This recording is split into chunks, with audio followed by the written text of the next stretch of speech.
For centuries, scattered references preserved in later writings hinted that the people of ancient Mesopotamia possessed their own accounts of creation, a time before a great flood, and a catastrophic deluge that reshaped the world.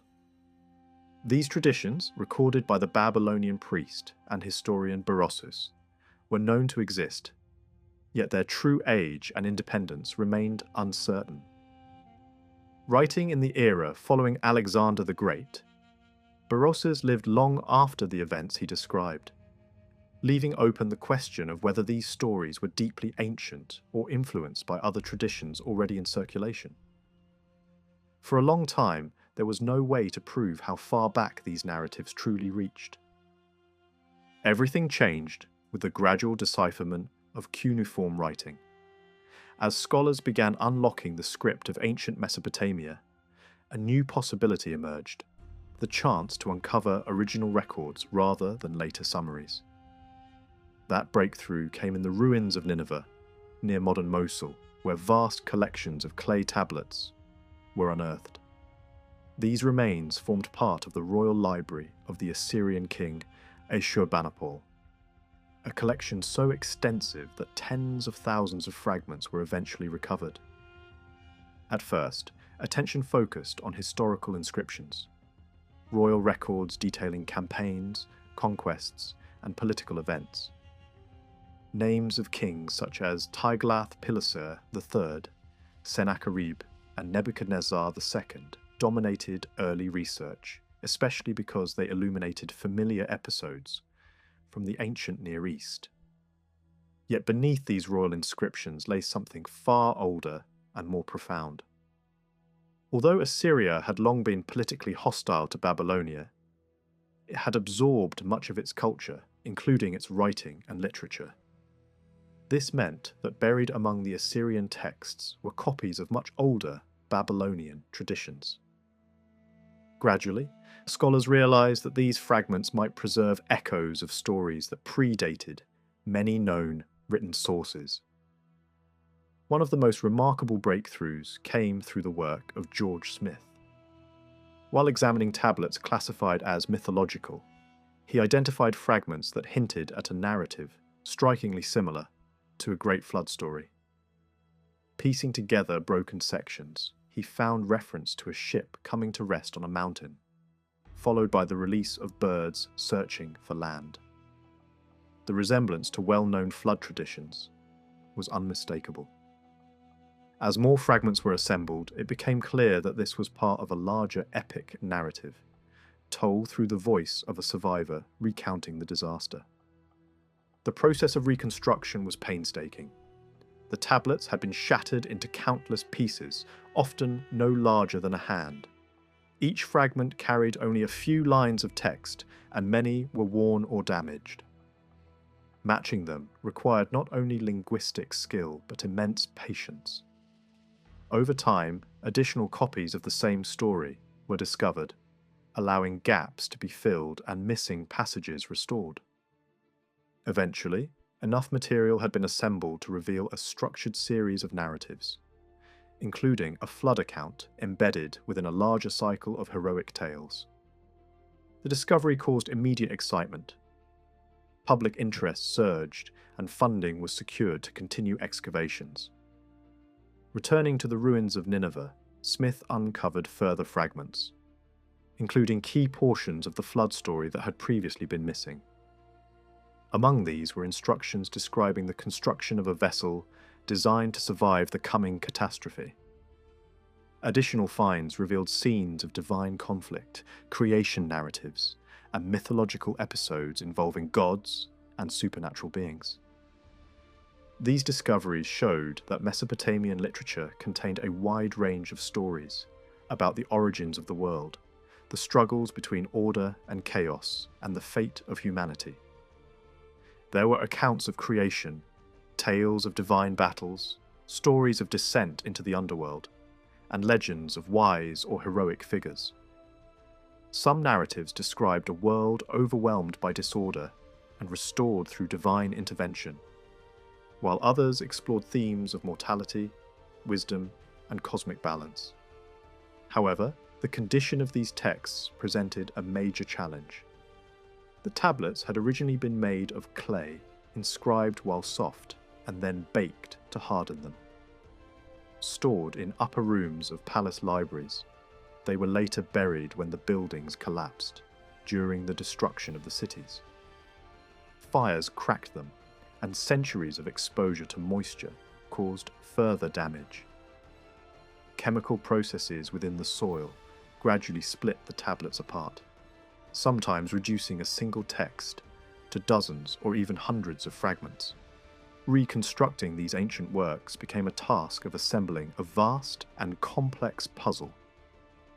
In some cases, a single narrative had to be rebuilt from pieces scattered across different excavation sites and collections.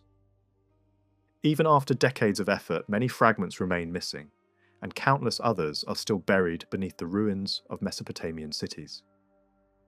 What has been recovered represents only a fraction of what once existed. Despite these limitations, the surviving texts reveal that many of these traditions reach back to a very early period, in some cases to the 2nd millennium BCE or even earlier. Even when the surviving copies are later, they often preserve stories that have been transmitted across generations long before they were written down in their current form. This continuity suggests a deep cultural memory, carried forward through centuries of storytelling and adaptation. Among these traditions are narratives of creation, cosmic conflict, divine judgment, and human survival. There are stories of gods shaping the world, of chaos threatening existence, and of humanity struggling within forces beyond its control. There are also legends of great disasters, including a flood that wipes out civilization, leaving only a single survivor to tell the tale. To understand where the early legends of Chaldea belong in history, it is necessary to look first at the written world that preserved them. The stories survived not because they were handed down in a single uninterrupted line, but because they were copied, stored, broken, buried, and rediscovered across different ages. The clay tablets that preserve these narratives were unearthed from the vast ruins at Koyunjik, in the debris covering the palaces built by later Assyrian kings.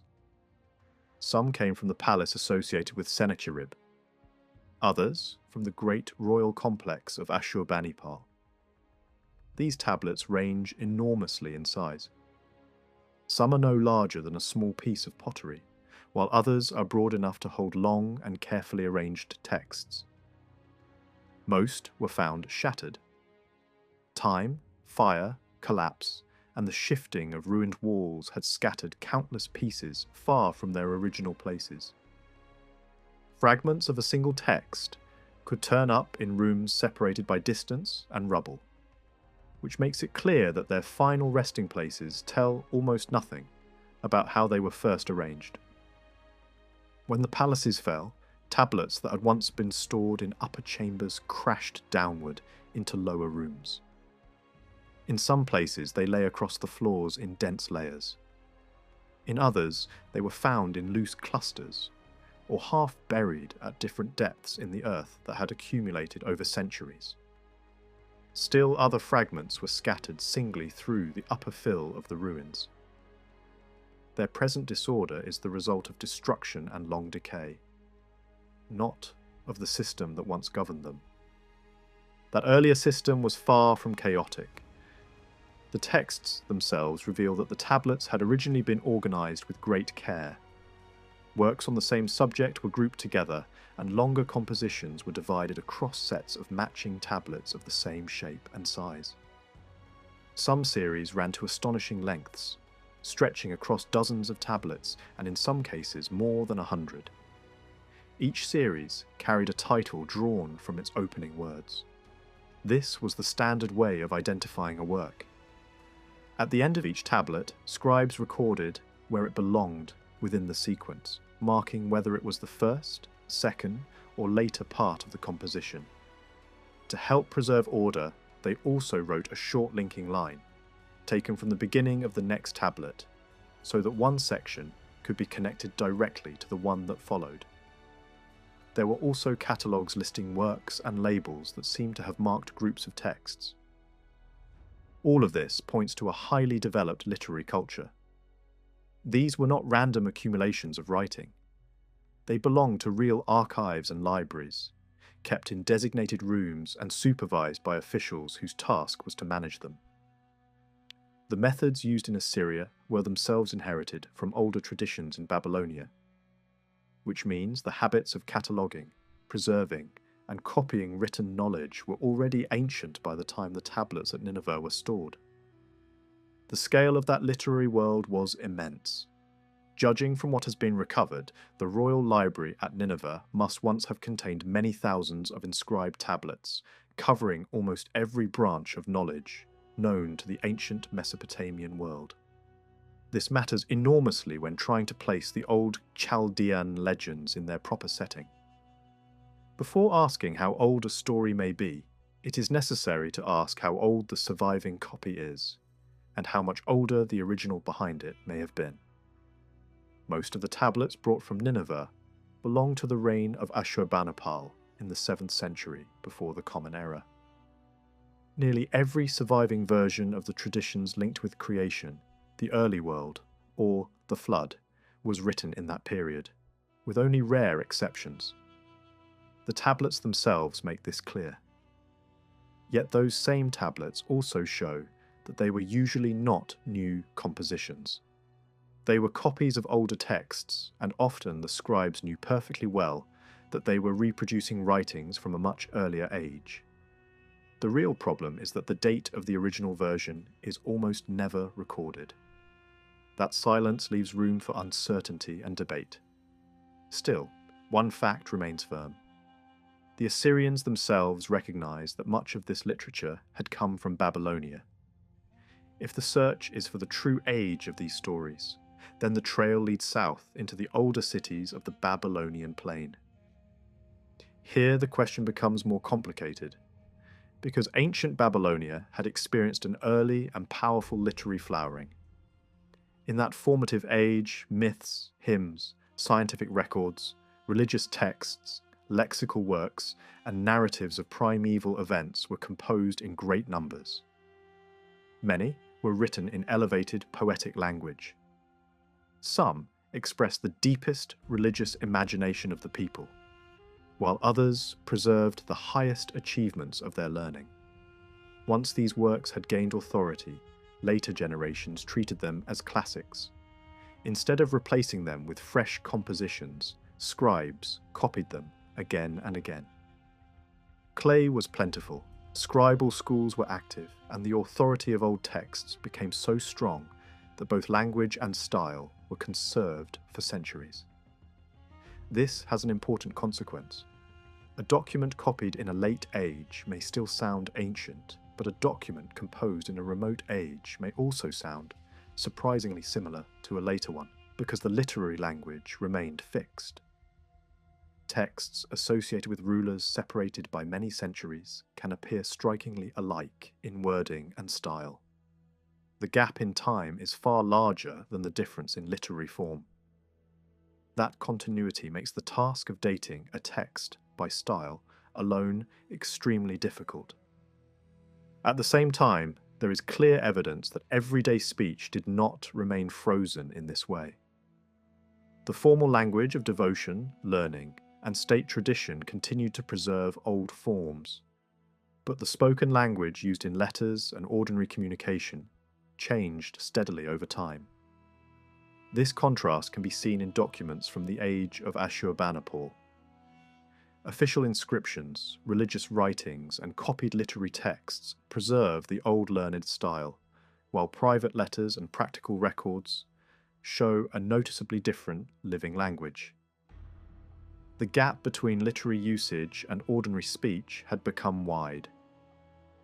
This is important because it shows that a tablet written in a traditional style cannot automatically be assumed to be contemporary with the language it uses. A late copy may preserve ancient phrasing long after such forms had vanished from daily life. That is why the style of a cuneiform text, by itself, cannot provide a firm date for its original composition. The problem is made even harder by the uncertainty that still surrounds much of Babylonian chronology. Only fuller excavation of the old southern cities can resolve many of those questions completely. Even so, a rough chronological framework can still be outlined. Assyrian chronology becomes relatively secure in the early first millennium before the Common Era, and from there it is possible to work backward through synchronisms and royal records into the second millennium. During that earlier period, Assyria came into close contact with Babylonia, which at one stage was ruled by a foreign dynasty originating in the highlands to the east. That dynasty must already have been established for some time before it appears clearly in the surviving evidence. If a reasonable average is assigned to the reigns of the kings who preceded the better-known rulers of the mid-second millennium, the beginnings of that dynasty must be pushed back to a much earlier date. Its most important ruler was Hammurabi, who brought together the rival powers of Babylonia and emerged as one of the great consolidators of the southern lands. Before and around his age, the country had already passed through earlier dynasties and earlier centres of power. Among them was the famous line connected with Akkad, whose legendary kings, Sargon and Naram-Sin, projected authority far beyond Mesopotamia itself. Sargon in particular came to be remembered not only as a conqueror, but as a patron of learning. Traditions later associated with him include the founding of a great library and the compilation of major scholarly works that remained authoritative for centuries afterward. Yet even the Semitic rulers of Akkad were not the first creators of southern Mesopotamian civilization. Long before them, the land had been shaped by another population altogether, the people now called Sumerians. They built cities, developed the earliest forms of cuneiform writing, and laid down the cultural foundations that later empires inherited. Their language belonged to a completely different linguistic family from the Semitic languages that later dominated Babylonia and Assyria. In the deep past, southern Mesopotamia contained more than one cultural zone, including the lowland plain traditionally associated with Sumer, and the regions linked to the people of Akkad. Over time, Semitic-speaking populations expanded their political control in the south. The older inhabitants were gradually absorbed and their language passed out of daily use. By the age associated with Sargon of Akkad, Sumerian was already receding from normal educated speech, though it still remained embedded in the literary and scholarly heritage of the land. That transition had major consequences. As the older language was forgotten, scribes began translating ancient compositions into Semitic Babylonian so that they could still be read and studied. Scientific texts, lexical traditions, myths, and older literary works were preserved through this process of translation. Libraries in several cities participated in that cultural labour. Not just one royal centre. The result was a deep chain of transmission in which ancient Sumerian knowledge was carried forward into later Babylonian and then Assyrian tradition. This point is crucial for dating old texts. Whenever a Babylonian or Assyrian composition can be shown to be translated from a Sumerian original, or whenever traces of that original survive, the work almost certainly reaches back to a period earlier than the 18th century before the Common Era. Some mythological compositions appear to belong to very early layers of Mesopotamian thought. Certain texts involving divine warfare, plague gods, evil spirits, or primeval disorder seem to preserve material from a remote age, though they were recopied much later. The great heroic cycle that includes the flood story was probably already written down in the south by about the early second millennium, and the traditions behind it must be even older than the written form. These stories were not sudden inventions. They had circulated across Chaldea in oral and literary form before being shaped into the versions later copied by scribes. The creation story arranged in a sequence of days may be later in the form known from Assyrian copies. Yet even that version may rest on much older themes. Other creation accounts, clearly different in structure and spirit, reach back into older Babylonian or Sumerian religious tradition. In other words, Mesopotamia did not preserve one single explanation of beginnings. It preserved several, each reflecting a different layer of belief and literary history. The surviving tablets are written in Semitic, Babylonian, or Assyrian, which are closely related forms of the same language. But many of them stand behind an older line of transmission. Their preserved form may belong to around the early 2nd millennium, while the contents themselves may stretch still further into the past. Once those translated or adapted versions were established, they were copied by generation after generation of scribes. The latest copies familiar today are mostly those recovered from the Assyrian Royal Library at Koyunjik. Alongside the myths and primeval narratives stood many other kinds of works from the same broad cultural age.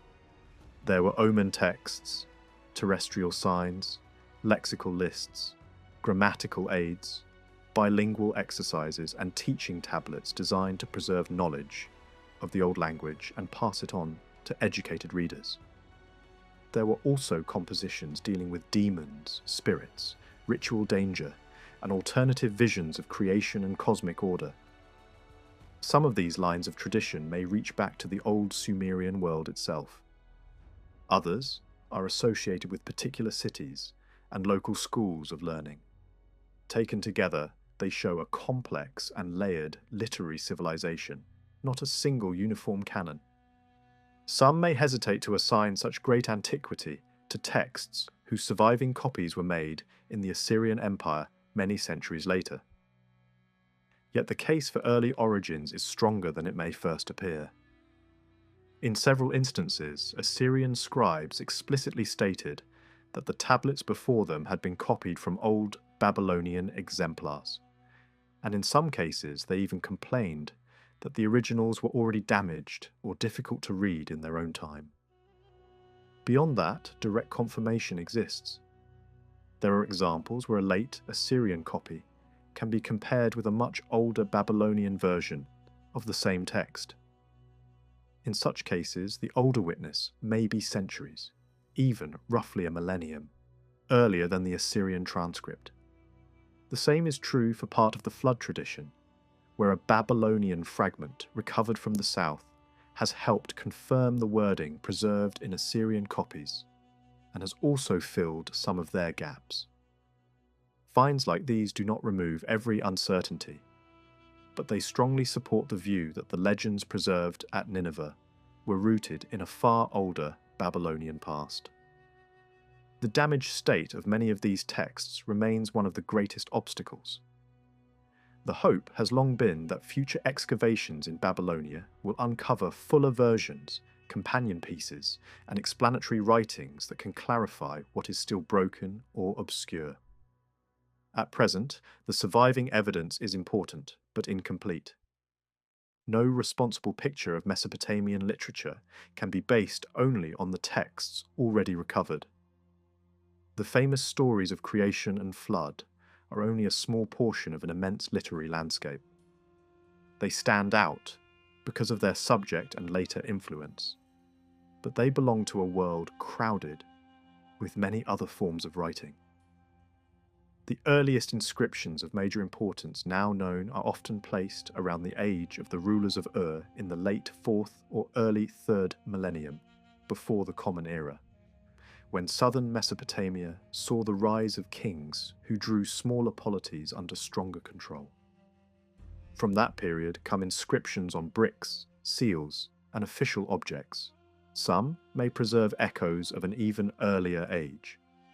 As time passes into the era of rival city-states, such as Larsa, Akkad, and others, the volume and variety of written material increase greatly. Libraries emerge as real institutions. Schools must have existed, and literacy within scribal circles was already highly developed. From these early centres came works of many kinds. There were mythological lists of deities and divine titles. There were lexical and grammatical texts explaining words and forms. Mathematical tablets recorded calculations, measures, and numerical tables. Astronomical and astrological texts preserved observations and interpretations of the heavens. Historical inscriptions, legal records, contracts, wills, sales, and loans show a society that committed both practical and intellectual life to clay. Geographical lists name cities, lands, rivers, and regions. This is the broader world to which the old Chaldean legends belonged. They were not isolated stories drifting through a primitive landscape. They were part of a literate civilization that classified, archived, translated, and transmitted knowledge across centuries. For a time, the balance of political and literary energy shifted northward into Assyria. The city of Assur became an early center of writing, and by the middle of the second millennium, a library existed there as well. Very little survives from that early Assyrian collection apart from royal records and later echoes, yet it marked the beginning of a northern tradition of preservation. A stronger revival followed many centuries later under the rulers who rebuilt Assyrian power. Ashurnasirpal turned Kala into a major royal centre. His successors drew tablets from Babylonia, copied them, and expanded the collection. Literary activity grew under successive kings, and mythological, historical, and scholarly texts continued to be reproduced. Then came a decisive change under Sargon, founder of the last great Assyrian dynasty. Under his rule, literary culture at court received new energy. Ancient texts were actively sought out, copied anew, and studied with something close to antiquarian passion. Education broadened, and old Babylonian learning became a prestige possession of the Assyrian Empire. Sennacherib continued this work and eventually transferred the great royal collection to Nineveh, where it remained until the empire fell. Esarhaddon added further to the stores of learning, especially in the religious sphere. But the greatest patron of all was Ashurbanipal. More than any Assyrian king before him, he gathered texts, commissioned copies, and turned royal power into an instrument for preserving the literary heritage of Mesopotamia. The importance of his library cannot be overstated. Without the efforts made in his reign, much of what is known today about Babylonian myth, early legend, scholarship, and religion might have been lost completely. Agents working for the crown searched cities across the south, bringing written treasures from Babylon, Borsippa, Kutha, Ur, Erech, Larsa, Nippur, and other centers into the Assyrian capital. There they were copied, archived, and integrated into the royal collection. Nineveh became a grand reservoir of inherited civilization. The range of that collection was astonishing. The legends of beginnings and the stories resembling the primeval narratives, later familiar in other traditions, formed only one part of it. Alongside them were myths of the gods, ritual songs, prayers, hymns, incantations, and lists of divine names. Some texts were intended for healing, for protection against evil spirits, or for defense against witchcraft. Others were recited on specific occasions such as eclipses, military campaigns, or times of ritual danger. Astronomy and astrology occupied a major place. Historical writing formed another vast category, including royal inscriptions, king lists, diplomatic texts, reports, treaties, and accounts of relations with neighbouring lands. Natural history appeared in bilingual lists of animals, birds, reptiles, fish, insects, plants, trees, and stones, arranged according to ideas of relationship and classification. Mathematics was represented by tables and problem texts. Grammar and lexicography were especially rich, with sign lists, paradigms, teaching texts, translations, and study aids that helped scholars master both the living, literary language and the older heritage behind it. Legal and administrative literature recorded laws, disputes, contracts, taxes, property, occupations, and tribute. Geography was less advanced, but still present in lists of lands, rivers, mountains, cities, and peoples. This was the world from which the surviving copies of the creation and flood traditions emerged. Most of the originals had already vanished by the time these later copies were made. But enough remains to show how advanced Chaldean civilization had become long before the better-known ages of the biblical world. Babylonian literature gave birth to Assyrian literary culture, and after the fall of Nineveh, the tradition did not disappear. It revived again in Babylon under later kings, who seem to have built collections of their own that may once have rivaled the libraries of Assyria. Of that later phase, only faint traces are known today. Much still lies buried. A few accidental finds have offered glimpses, just enough to suggest that future excavations may yet transform understanding once again. The fragments already recovered are not the end of the story. They are the surviving edge of a much greater world of writing, memory, and imagination, still waiting beneath the soil of Mesopotamia.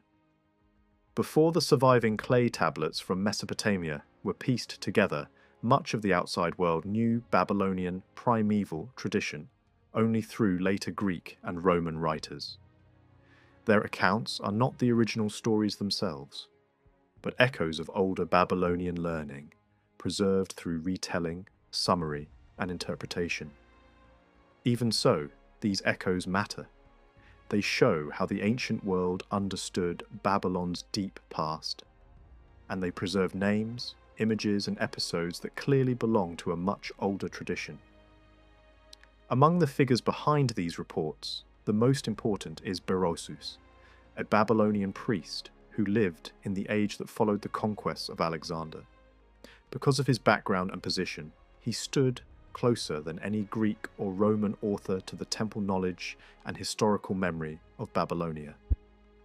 Most later writers who mention these early legends seem to depend on him in one form or another. Their versions are often shorter and less precise, but through them, parts of his account still survive. The picture that emerges begins with Babylonia itself, described not simply as a kingdom, but as a rich land shaped by its rivers and abundance. It lay between the Tigris and the Euphrates, a country of grain fields, palms, fruit, marshes, birds and fish, a place where agriculture and water defined life. Yet the stories attached to its beginnings do not start with cities, kings, or laws. They begin in a far older and stranger age, when the world had not yet taken its ordered form. In that remote beginning, there was only darkness and water, an undivided abyss filled with bizarre and terrifying forms of life. The imagination preserved in these accounts is not restrained. It presents a world of hybrid beings, creatures made from mixed natures, bodies joined from different species, forms that seem to belong to chaos itself. Human and animal features merged together. Some beings carried wings, others had several heads, some united male and female characteristics within a single body. There were figures with horns, hooves, fishtails, dog heads, horse limbs, and human faces. A whole monstrous population born from the unsettled state of creation before order had been imposed upon it. Presiding over this primal condition was a great female being associated with the sea, with the deep and with the watery matrix from which life emerged. She appears in these traditions as the ruler or embodiment of the abyss itself. Then came the force that ended this first state of existence. A divine power, remembered under the name Belus, entered into the scene and divided the watery being in two. Out of one half came the earth, and out of the other, the heavens. The old chaos was broken apart, and from its division the structured cosmos emerged. In some forms of the story, this act is presented in highly symbolic terms, as though the making of the world required violence against primordial disorder. The tale insists that the world did not arise gently. It was shaped through separation, through cutting apart, through the defeat of what was once whole but unformed. The same tradition also connects the making of humankind with divine blood mixed into the substance of the earth. Humanity is thus portrayed, not as an accidental growth from the ground, but as something fashioned from earthly matter, infused with a share of divine essence. This gives human beings both intelligence and a special place in creation. They belong to the soil, but they also carry a spark from beyond it. Alongside this cosmic drama appears one of the most memorable figures in Babylonian tradition, the being called Oannes. He is described as coming from the sea at the dawn of civilized life, not as a destroyer or conqueror, but as a teacher. His form is extraordinary, part fish and part human, a creature of two worlds, who belongs both to the waters and to the society he visits. By day, he moves among human beings and instructs them. By night, he returns to the deep. The symbolism is powerful. Civilization itself rises from the waters, not in the form of an empire or a weapon, but in the form of knowledge. Oannes teaches writing, measurement, law, architecture, temple building, agriculture, and the practical arts that separate settled human life from animal existence. He gives structure to society and order to thought. He shows people how to sow, how to gather, how to build, and how to organize themselves. In these traditions, culture is not discovered slowly through trial and error. It is bestowed, almost suddenly, by a wise being emerging from the cosmic waters. Later accounts add that other figures of the same type appeared after him, each resembling the first and continuing the same civilizing mission. Together, they suggest a long memory of sacred teachers who brought knowledge from the mysterious margins of the world into the human sphere. The stories also preserve a striking account of the distant age before the flood. In that early era, Babylonia was said to have been ruled by a line of antediluvian kings, whose reigns stretched across immense spans of time. Their rule did not last for ordinary generations, but for numbers so vast that they belong less to political history than to sacred chronology. These kings stand at the border between myth and memory. They are not presented as recent rulers whose deeds can be verified in ordinary time. Instead, they belong to a primordial age when the distance between gods, nature, and humanity was smaller, and when the scale of existence itself seems enlarged. Some later retellings preserve lists of their names and the lengths of their reigns, always emphasizing the extraordinary antiquity of that world. The final king in this sequence is the one connected with the flood, the ruler who receives divine warning and becomes the link between the first age of humanity and the world that follows destruction. In the flood story itself, the structure is clear and powerful. A divine message comes in advance, warning that a catastrophic inundation will destroy humankind. The chosen figure is instructed to preserve knowledge as well as life. He is told to record the history of the world and deposit it in a sacred city before the waters rise. At the same time, he must build a great vessel and prepare it for survival. Into it, he brings his family, close companions, animals, and provisions. The boat is not merely a means of escape. It becomes a floating remnant of the world, carrying both living beings and cultural continuity through destruction. When the flood comes, the old order is swept away. Rain and water erase the inhabited earth, and only the prepared vessel endures. The episode of the birds is one of the most vivid parts of the narrative. After the waters begin to recede, birds are released to test whether the earth has become habitable again. At first they return, unable to find rest. Later, one comes back marked by mud, proof that the flood has fallen and land is reappearing. At last, they do not return at all, and that absence tells the survivor what no speech could say. The world is open once more. The vessel has grounded on a mountain, and the passengers descend into a transformed landscape. The flood hero offers reverence and sacrifice, acknowledging divine power after deliverance. Then, something extraordinary happens. In the tradition preserved by later writers, he does not simply resume ordinary life. He passes beyond the human condition and is taken into the realm of the gods, along with a small number of those closest to him. The people who remain hear his voice but no longer see him. He becomes a figure suspended between memory and divinity, both absent and present, a survivor transformed into a being of another order. The flood narrative carries another important theme: the preservation of knowledge across catastrophe. The hero had been told before the disaster to bury written records in a sacred place. After the waters recede, the survivors are instructed to return, recover those writings, and make them known again to humanity. This detail is crucial because it presents civilization not as starting from nothing after the flood, but as being restored from memory, deliberately protected in advance. Writing, history, and sacred knowledge survive the destruction of the world. This idea fits deeply with Mesopotamian culture, where scribal tradition and preserved records held enormous value. In this view, the rebirth of post-diluvian society depends not only on survival, but on the recovery of what had been stored against oblivion. Some versions add that traces of the Ark itself remained visible in the mountains long afterward.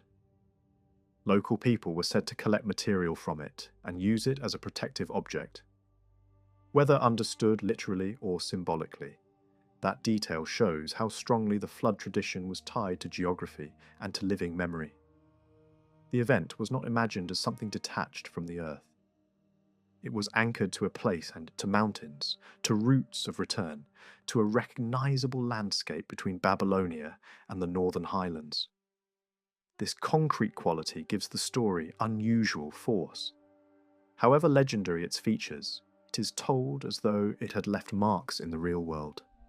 The traditions preserved by later writers also remember another moment of rupture in early human history, the building of a great tower. In this story, the first peoples of the earth, proud of their strength and defiant toward divine authority, decide to build upward toward heaven. The project is not presented as a simple architectural ambition. It is an act of overreaching, a challenge born from human arrogance. The tower rises on the site that later generations would identify with Babylon. But before the work can reach its goal, divine power intervenes. The structure is broken, and with its fall comes another punishment: the confusion of human speech. A single language gives way to many. Human unity is shattered, and dispersal follows. What had once been one people becomes many nations moving outward in different directions. The city's very name becomes associated with that confusion, not because it began in order, but because its earliest memory is one of division. This story of the tower and the scattering of peoples survives in several forms. In one version, the destruction comes through violent winds that overturn the work. In another, a divine force sends confusion among the builders and breaks their common purpose by dividing their speech. In every version, the central theme remains the same. Human beings attempt to close the gap between earth and heaven by their own power, and the result is collapse, fragmentation, and the beginning of separate peoples and tongues. The tradition is not simply about architecture. It is about the limits placed on human ambition and the breaking apart of a united early humanity into the varied world of later history. Some related accounts describe holy men or priests who escaped earlier disasters and carried sacred instruments with them into the land of Shinar, only to be driven out again when the confusion of languages began. Forced into movement, they founded settlements in many different regions. Here, the dispersal is not only a punishment, but also an explanation for the spread of peoples, rites, and traditions across the wider world. In such memories, migration is tied to catastrophe, sacred continuity, and divine direction all at once. Beyond the stories of the flood and the tower, later classical writers preserve fragments of Babylonian ideas about the origin of the gods themselves. These accounts are no longer presented as simple narrative episodes, but as a chain of primordial generations. The beginning is set in a pair of first principles associated with the watery deep and the generative source of divine life. From them comes a succession of beings, each representing a further stage in the emergence of order, divinity, and structured existence. At the end of this sequence stands Bel, the great maker or organizer of the world. In this form, the Babylonian view of beginnings appears not only as mythic story, but also as theological genealogy. The cosmos is imagined as unfolding through descent, succession, and development from primordial powers into the ordered divine world familiar to religion and ritual. These classical retellings are not identical. They preserve different names, altered spellings, shortened versions, and occasional contradictions.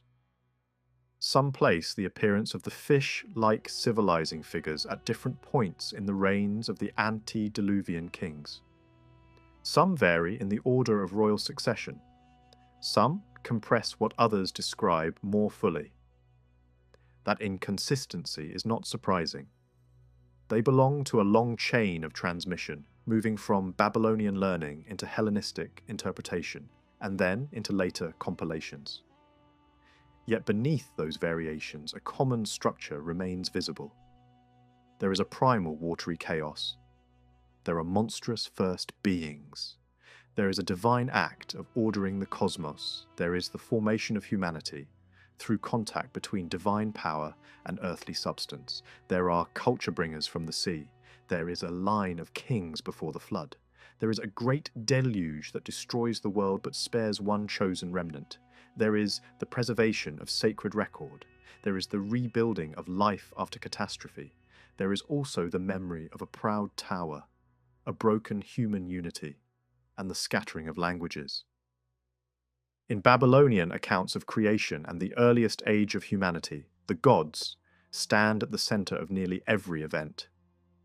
They are not distant figures watching from above, but active powers shaping the structure of the world, the order of nature, the rise of cities, and the destiny of human beings. Understanding them is not always simple. Many of their names pass through Greek and Roman writers, who often replaced foreign gods with familiar figures from their own traditions. That habit blurred the original identities of the Mesopotamian deities, and sometimes made different gods appear more alike than they really were. Yet behind those later retellings, a clear pattern still survives. Babylonian religion was built over a very long span of time, and its mythology reflects both deep antiquity and centuries of political change. The gods were not originally arranged in a neat and finished system. In the beginning, each great deity belonged, above all, to a particular city, temple, and local cult. Their earliest importance was rooted in place. A god was first the divine lord of one center, one shrine, one sacred landscape. Only later, as kingdoms expanded and one city subdued another, did these local powers become woven into a larger and more organized religious order. This process was shaped by history as much as belief. When cities fought, the victors carried not only political power but religious prestige. Their gods rose with them. A local deity from a strong city could become a national god, while the divine patron of a weakened city might keep an honored name yet lose real prominence. Colonies carried their cults outward, and new settlements often treated their own gods as descendants or extensions of the gods of their parent cities. Over time, this produced a vast and layered sacred world in which divine rank mirrored political change. myths grew around those shifts. Relationships between gods could express alliances, rivalries, or inherited status among cities and peoples. In the distant past, a few cities appear to have stood out with exceptional authority, and the gods tied to them retained supreme prestige long after the fortunes of their cities had faded. Among these ancient sacred powers, 3 stood above the rest for most of Babylonian history. They were Anu, Ea, and Bel. These were the great gods, figures whose authority reached beyond a single town and came to define the structure of the cosmos itself. Even when political centers changed, these older divine names remained deeply rooted in the religious imagination of Mesopotamia. Anu stood at the highest level of this divine order. He was the god of heaven, or in some traditions, heaven itself. His character is ancient, elevated, and remote. He is the Lord of the heights, the embodiment of pure divine authority, the figure whose nature is bound up with the vastness above the earth. In later theological thinking, Anu becomes almost abstract, representing divinity in its most exalted form. He is old, primordial, and majestic, less a dramatic actor than a supreme principle. His sacred center was the city of Uruk, one of the oldest and most famous cities of southern Mesopotamia, and there his cult expressed the immense prestige of heaven as the upper realm of existence. In some traditions, the universe was imagined as originally undivided, and when separation came, the upper region became associated with Anu, while the lower region took on a corresponding female form. This pair reflects a familiar pattern in Mesopotamian thought, where cosmic order is often expressed through complementary, masculine and feminine powers. Anu's titles emphasize height, purity, antiquity, and overarching divine kingship. He is not simply one god among others. He is the figure who best represents the idea of godhood in its loftiest and most ancient sense. Beside him stands the female principle linked to him, often presented as his consort and counterpart. In some contexts, she is little more than the feminine reflection of Anu, but in others, she takes on a more distinct identity. If Anu represents the heavens and the high world above, she can represent depth, darkness, or the earth below. At times, she's associated with maternity, with origins, and with the generative side of the cosmos. In later interpretations, she also merges with other powerful goddesses, especially figures connected with fertility, sexuality, and the planet Venus.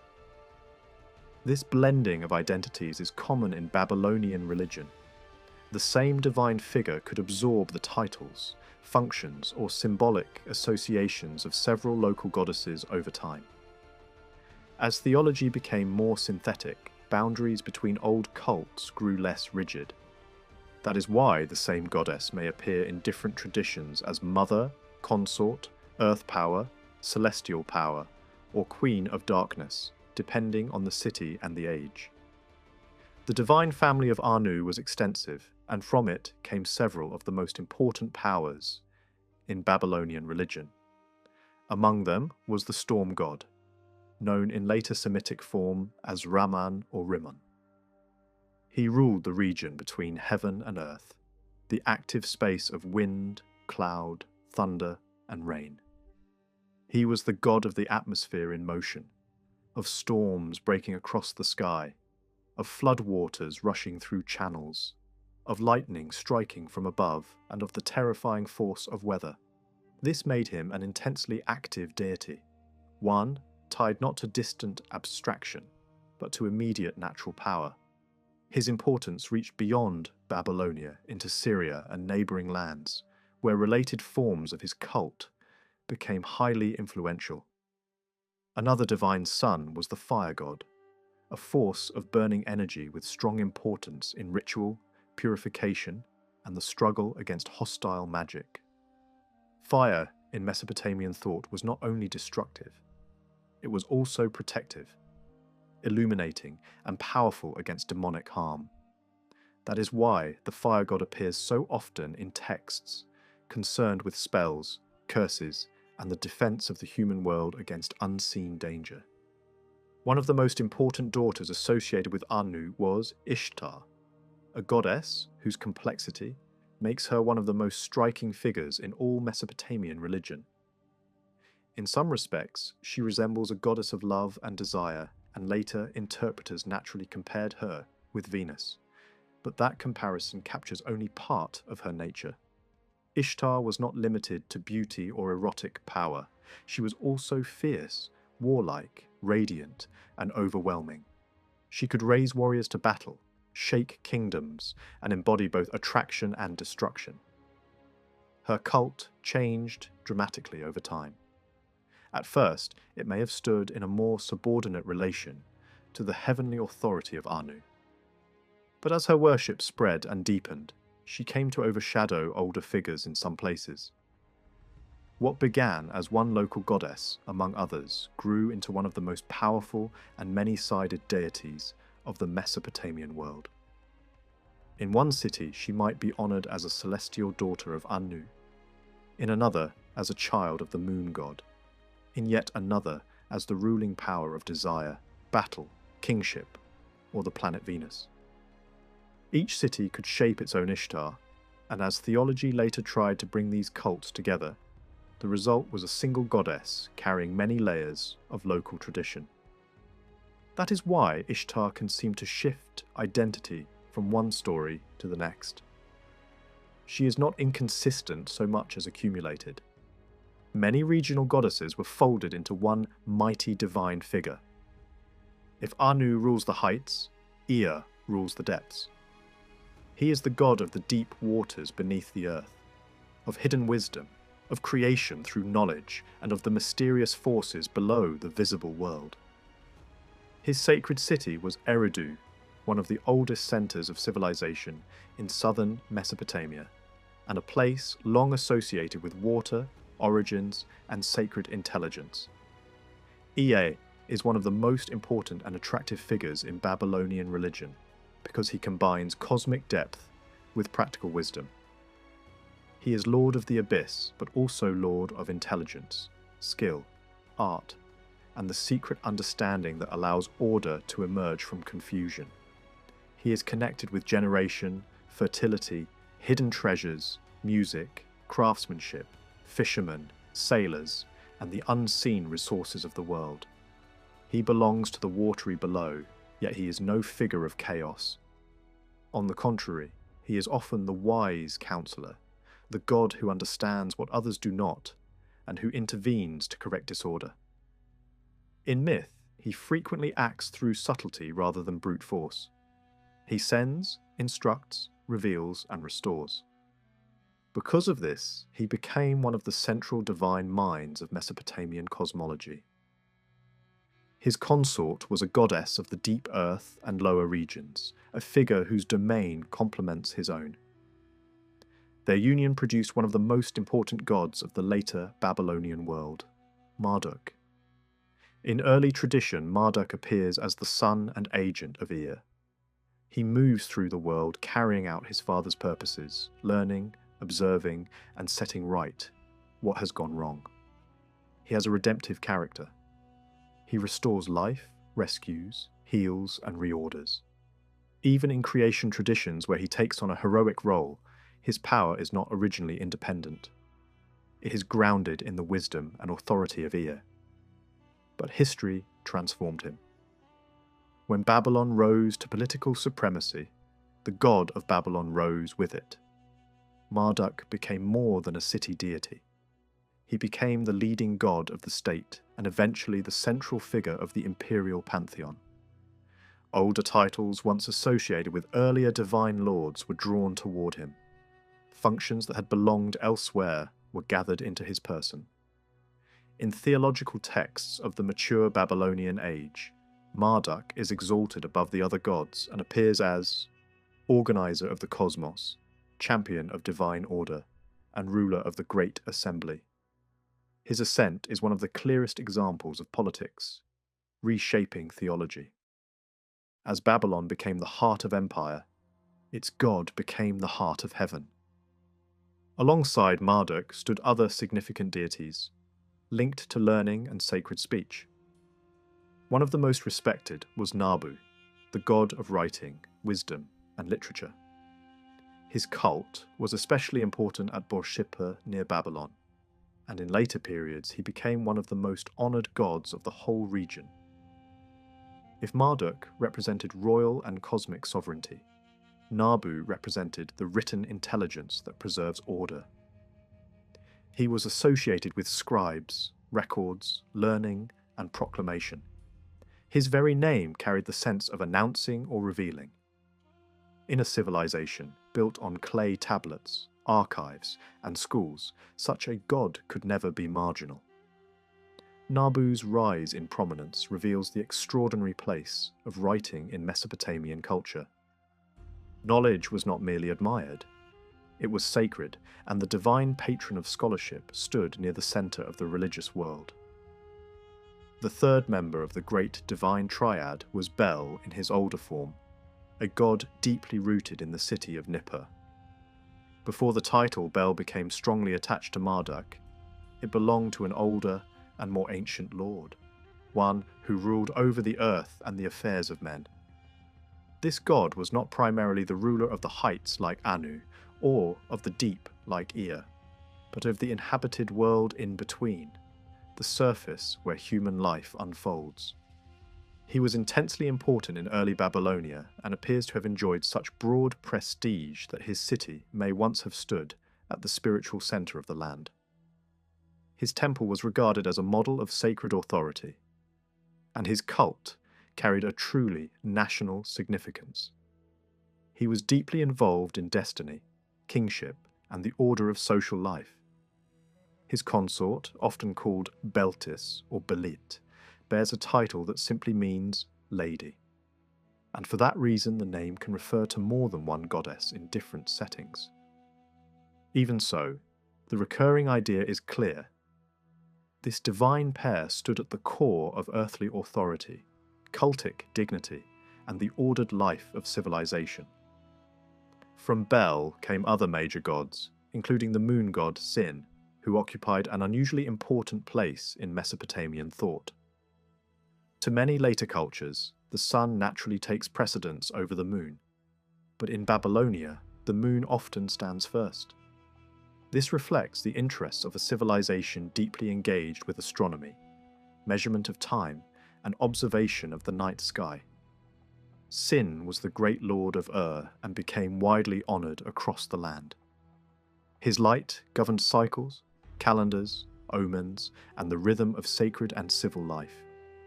From him in later theological schemes came Shamash, the sun god, radiant judge of heaven and earth. Shamash represents justice, visibility, truth, and the power of light to reveal what is hidden. He sees all things and therefore judges all things. He is closely tied to law and righteous order, and in heroic tales he often appears as an active divine helper. Yet even he is frequently placed beneath the moon god in rank, a sign of the distinct priorities of Mesopotamian religion. The heavens were read not only for brilliance but for pattern, and the moon with its measured cycles held exceptional authority. Another sun associated with Bel was Ninurta, a warrior god connected with battle, hunting, and the forceful defense of order. He was a favorite deity among kings, especially in Assyria, where his martial character made him especially attractive to a military state. Yet, like many Mesopotamian gods, he was never one-dimensional. Powers of war, agriculture, kingship, and solar force could overlap in his figure, depending on time and place. Nergal, another major deity, shared some of this fierce character. He was a god of war, destruction, and the dread authority of the underworld. His cult centre at Kutha gave him a strong local base, but his nature reached far beyond city identity. He embodied a harsher face of divine rule, one linked to death, plague, conflict, and the terrible grandeur of the world below. Such gods remind us that Babylonian religion, did not try to soften reality. It gave sacred form not only to fertility and wisdom, but also to violence, danger, and mortality. Below the major gods stretched a vast world of lesser divine beings, heavenly attendants, spirits, and supernatural forces. The pantheon was not a simple family tree with a handful of familiar names. It was a populated cosmos. There were great hosts of heavenly beings and countless powers attached to earth, sky, storm, disease, protection, and fate. Some were benevolent and guarded human life. Others were dangerous, hostile, or unpredictable. Demons, spirits, and genii filled the unseen spaces around ordinary existence. This is one reason incantations, ritual protections, and exorcistic texts became such an important part of Mesopotamian religion. Human life was imagined as exposed to invisible influences at every level. Sickness, misfortune, nightmares, and disaster could all be signs of hostile, supernatural action. But the same divine world that threatened could also defend. Good spirits, powerful gods, ritual speech, and sacred fire all offered means of protection. Religion in Mesopotamia was therefore not only a matter of praise and temple worship. It was also a practical technology of survival in a world saturated with unseen powers. The structure of Babylonian mythology also reveals how theology changed over time. In its earliest form, the system was deeply local and concrete. A god belonged to a city, a sanctuary, a landscape, a community. But as empires grew and scholars began to compare, merge, and reinterpret old traditions, the gods were increasingly organized into broader systems. Their relationships became more formal. Their domains were clarified, overlapped, or philosophically explained. In later ages, especially under learned court scholars, there was a tendency to treat ancient deities less as separate living powers and more as expressions of universal principles. The old gods of Sumer and Akkad could be reinterpreted as cosmic abstractions, elements of nature, phases of creation, or aspects of a larger metaphysical order. This did not erase popular religion, but it added a layer of reflection to it. Myths that had once belonged to local cult could now be read as symbolic accounts of cosmic structure. Divine genealogies became a way to explain how reality itself unfolded. That is why Babylonian mythology should never be imagined as a fixed set of neat stories.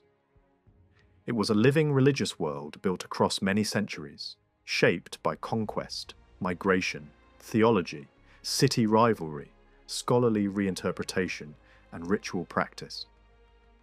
The gods changed because the civilization around them changed, yet they also preserved memories of a very old world. In Anu survives the majesty of heaven and primeval divine kingship. In Ea survives the mystery of deep waters and hidden wisdom. In Bel survives the authority of the ordered earth and the sacred city. In Marduk survives the rise of Babylon itself and the transformation of local god into imperial ruler of the cosmos. In Ishtar survives the tremendous force of love, war, desire, radiance, and sovereign female power. In Sin and Shamash survive the sky red, as law, time, light, and truth. In Ninurta, Nergal, and the host of lesser beings survives the harsh reality of conflict, danger, and the ongoing struggle to maintain order against the forces that threaten it. It is one of the great frustrations of Mesopotamian mythology that the account of creation arranged across successive days has survived only in broken pieces. Enough remains to reveal its broad structure, but not enough to restore the whole story in full. Even so, the form in which it survives appears to belong to a later Assyrian setting, rather than to the oldest Babylonian layer. Its tone feels more polished and deliberate. Its language does not clearly preserve the marks of a direct Sumerian original, and the surviving scribal notes suggest a composition presented as a finished text in its own right. rather than an obvious copy of a much older version. That does not mean the story itself was new. The core ideas behind it were certainly ancient. The sacred importance of the number 7 was deeply rooted in Mesopotamian tradition. The 7-day cycle had long religious significance, and the rhythm of sacred time was already established far back in the older culture of southern Mesopotamia. So, the surviving narrative may be late in wording, but the worldview beneath it almost certainly reaches into a far older past. The surviving fragments suggest that the story once unfolded in a carefully staged sequence. The opening section described the condition before the ordered world existed, a primeval state of undifferentiated deep and darkness. Another section seems to have dealt with the establishment of the abyss, or the foundations beneath the world. A later portion may have described the appearance of dry land. One of the clearest surviving passages turns to the ordering of the heavens and the setting in place of the celestial bodies. Still, another fragment appears to describe the making of land animals. Taken together, these remains imply a series that extended across at least 7 major divisions, perhaps more, with each stage carrying the world one step further from chaos toward order. The design is methodical. Creation is not presented as a single burst of divine force, but as a sequence, measured and arranged in distinct acts. The first surviving passage opens before the world has names, forms, or destinies. Heaven is not yet called heaven. Earth is not yet fixed or distinguished. Everything lies in a state of watery confusion. The deep is not merely part of the world. It is the original condition from which everything else emerges. The waters are gathered together, but no marsh reeds rise from them. No plants yet push upward, and nothing recognizable has taken shape. Even the gods, in the sense of a defined divine order, have not yet come into being. Their names are not yet spoken. Their roles are not yet assigned. Destiny itself remains unset. This is a vision of existence before distinction, before category, before the cosmos has become a system. Then, out of that first condition, the divine world begins to unfold.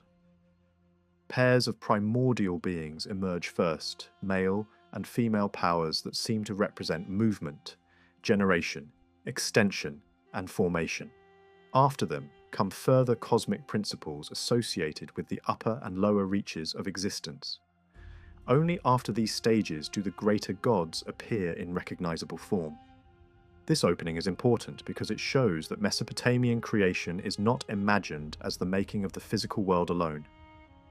The ordering of the gods is part of the ordering of reality.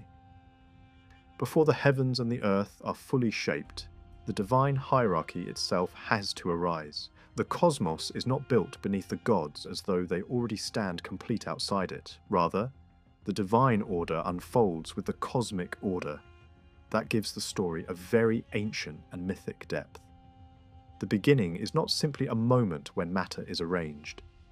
It is a moment when being itself differentiates, when names, powers, roles, and boundaries gradually come into existence.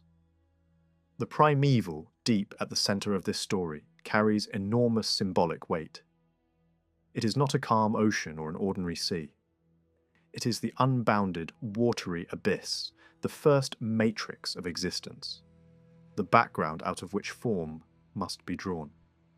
In Mesopotamian thought, water stands at the beginning of things.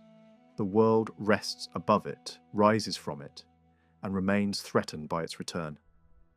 The deep is therefore both source and danger. It is fertile but unshaped. It contains possibility, but also confusion.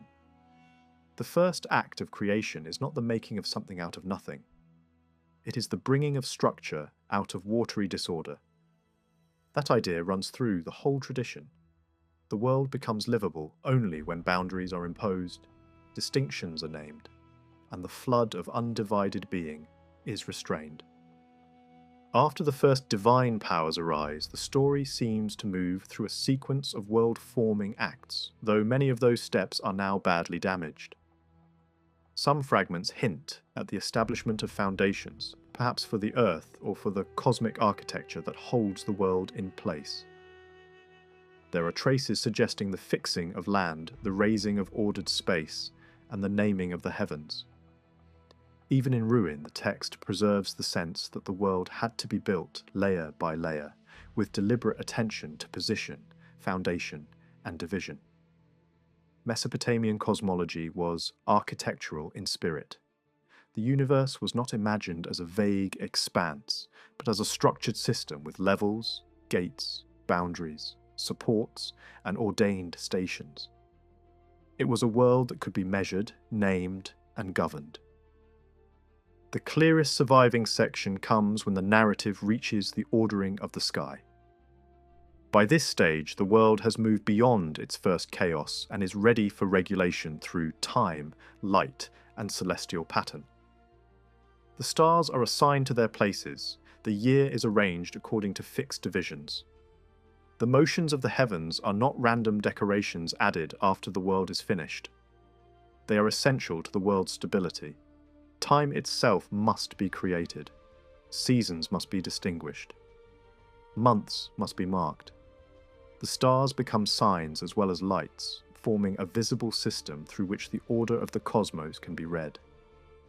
This is exactly what would be expected in a civilization that observed the sky with extraordinary care. For Mesopotamia, the heavens were not distant scenery. They were a living diagram of law, sequence, and fate.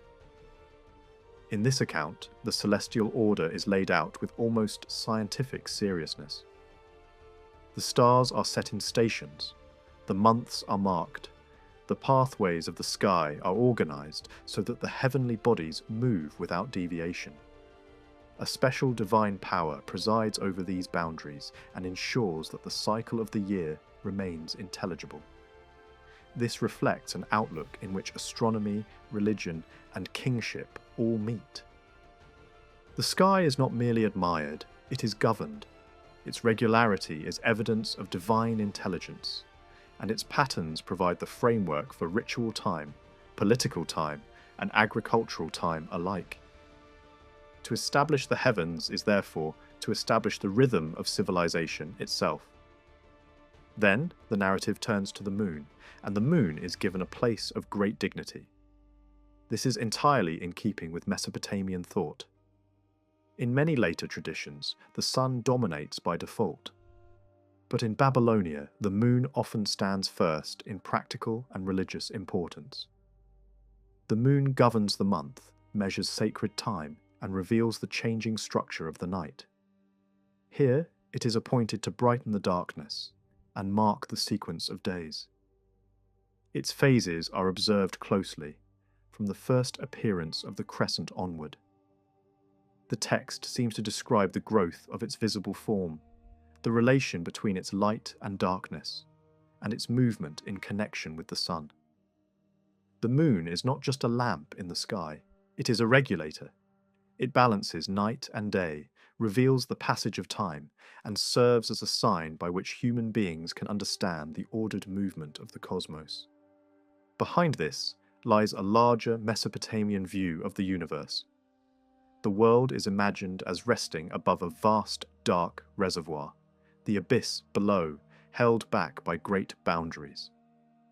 The edges of the world are secured, almost like gates or fastenings, preventing the lower waters from overwhelming the realm of life. Between the dark below and the heavens above lies the habitable world, carefully maintained through divine order. There are hints of ascent as well, of a central connection between the lower and upper realms. This is not a flat and simple cosmos. It is layered, enclosed, and structurally complex. The same culture that built temple towers and measured celestial cycles. Imagine the universe itself as something arranged, with supports, divisions, thresholds, and degrees. Unfortunately, the next parts of the story are badly broken or lost. Still, The surviving pattern makes it possible to see what likely followed. After the heavens are ordered, the narrative seems to move toward the appearance of living creatures. A fragment from a later portion appears to describe the making of animals on land. It speaks of beasts of the field, cattle, and creeping things. The categories are carefully distinguished, as though creation is being described in classes rather than in isolated species. This is another sign of order. Life is not portrayed as a random swarm appearing all at once. It is arranged in types, each set in its proper place within the world. The language suggests that the creatures are not only made but established, fitted to their domains, and fixed in the pattern of living existence. There is also a curious reference to the great monsters. This detail matters because it preserves a memory of the older Mesopotamian fascination with enormous and primal beings. Before the tame order of field animals and creeping things comes the more formidable side of creation, the powerful and sometimes threatening creatures associated with the earliest world. Such beings stand at the edge between creation and chaos. They belong to the divine imagination of a world still close to its dangerous beginnings. Yet even these are brought into order. They too are part of the structured universe once the Creator has finished assigning place, function, and life. One of the most revealing features of Mesopotamian creation, thought, is the role of speech. The Creator speaks, commands, appoints, and names. Things come into ordered existence not only through force but through declaration. Naming matters. To name is to define, to fix place, to establish reality.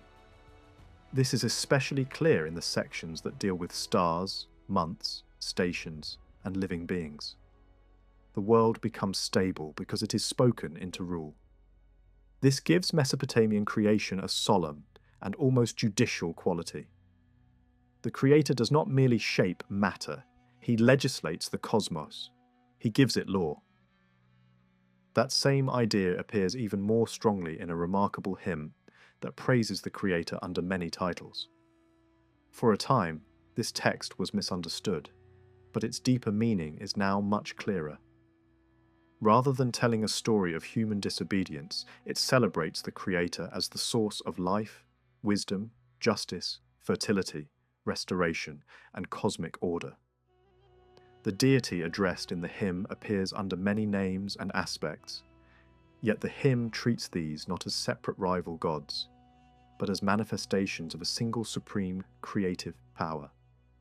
He is the giver of life, the establisher of light, the one who revives the dead, restrains hostile powers, knows the hearts of gods and men, directs justice and sets the stars in their courses.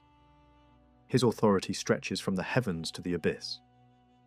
He establishes laws for the celestial bodies and sets boundaries no power should cross. This is one of the most striking developments within late Mesopotamian theology. The older many-sided pantheon is not denied, but its powers are drawn inward and treated as titles or expressions of one greater creative Lord. Different divine names become facets of one supreme force. The Creator becomes the Lord of the world, the arranger of heaven and earth, the ruler whose command does not fail. This theological tendency does not erase mythology, but it refines it. The many gods of older tradition are reinterpreted through a more unified vision of divine sovereignty. In that sense, the hymn stands at the meeting point between ancient myth and later theological reflection. The hymn also preserves several ideas with great importance for creation itself. Humanity is presented as the work of the Creator's hands, a race brought forth deliberately and sustained by divine life. The Creator not only makes the world, but governs it continuously. He grants law to the stars, assigns names to divine beings, and gives speech, blessing, and order to his creation. He is not a distant first cause who disappears after the act of beginning. He remains active in keeping the universe stable. His word is binding, and his command holds the world together. A particularly memorable phrase in this tradition describes humanity as the black-headed people. This expression appears repeatedly in Mesopotamian texts and clearly functioned as a self-designation for the human communities of the civilization that produced them, especially in the older southern context. It is one of those phrases that reveals how deeply creation myths could be tied to identity. Humanity in the abstract is one thing, but the people telling the story also saw themselves as a particular people shaped and guided and named by the Creator. The making of mankind was not thought about in detached, philosophical terms alone. It was also a statement about who belonged within the sacred order of civilization. Another major theme linked to creation is the sacred landscape of beginnings. Mesopotamian tradition preserved powerful memories of a fertile first region associated with rivers, divine presence, and the source of life. Certain southern cities, especially those tied to the god of the deep, became associated with that primordial world. There, in the imagination of the tradition, stood the sacred tree or tree of life, rooted near the waters of origin. Mesopotamian art returns to this image again and again. The tree rises in stylized form, guarded or attended by winged beings, set within a sacred space that is clearly more than botanical. It represents ordered life, divine fertility, stability, and perhaps the very center of the world. The image is conventional because it is symbolic. It belongs to sacred memory, not simple landscape painting. A poetic fragment describing such a place presents it as a holy grove or shining tree planted in a glorious site near the deep, linked to the sanctuary of the god of wisdom and to the generative force of the earth. It is a place where divine motherhood, cosmic fertility, and sacred presence meet. The image is striking because it shows how Mesopotamian creation thought could become concrete. The beginning of life was not only an event in remote time. It was also imagined spatially, tied to specific holy centers in the south, to canals, temple precincts, and places believed to stand close to the first ordering of the world. Guarding such sacred life is a force of fire and judgment. Mesopotamian tradition preserves not only the tree of life, but also the divine weapon that protects order against chaos. In hymns to the Creator or to the great champion god, this weapon appears as lightning, as a radiant blade, as a power that flashes across heaven and strikes mountains, enemies, and rebellious forces. It is not a mere ornament, it is the active edge of divine order.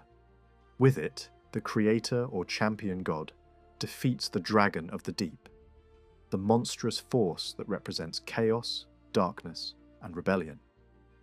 This dragon, sometimes imagined as a seven-headed serpent or an immense sea beast, is one of the most powerful symbols in Mesopotamian mythology. It is the old disorder that creation must conquer and continue to hold down. That serpent or dragon belongs to the same deep from which the world first emerged. It is the negative face of the abyss, the form taken by chaos when it resists order. It is darkness, violence, confusion, and the threat of return to the unmade state. When the Creator or his divine champion attacks it, the scene is never only a battle between two mythological monsters. It is the cosmic struggle between structure and collapse, light and darkness, world and anti-world. The serpent beats the sea into waves and embodies threatening power, but it is ultimately subdued by the fiery weapon of divine rule. This image became one of the central mythic patterns of the Mesopotamian imagination. Because these symbols are so strong, many scholars long expected to find in Mesopotamian material a fully preserved story of human downfall in a garden setting. No complete version has survived. What exists instead are hints, images, and related themes. There is the sacred tree, there is the serpent, there is the divine boundary between life and loss, There are southern rivers tied to the fertile first landscape. There are ancient seals showing a tree flanked by seated human figures with a serpent nearby. None of this amounts to a complete narrative of human disobedience, but together they show that the symbolic world from which such a story could emerge was fully present in Mesopotamia. The pieces exist, though the full local narrative has not yet been recovered. Another deeply rooted element of this world is the 7-day sacred rhythm. The 7-day cycle was not an afterthought. It belonged to the structure of Mesopotamian sacred time and was closely connected with the observed heavens. Days were linked to the major celestial powers, and certain recurring days in the month were marked out as especially restricted and solemn. On those days, activity was limited. The ruler was expected to refrain from ordinary royal actions.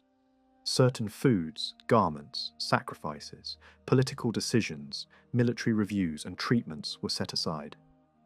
These were not casual pauses. They were sacred interruptions built into time itself. Rest, restraint, and ritual caution belonged to the architecture of the cosmos, just as much as stars and seasons did.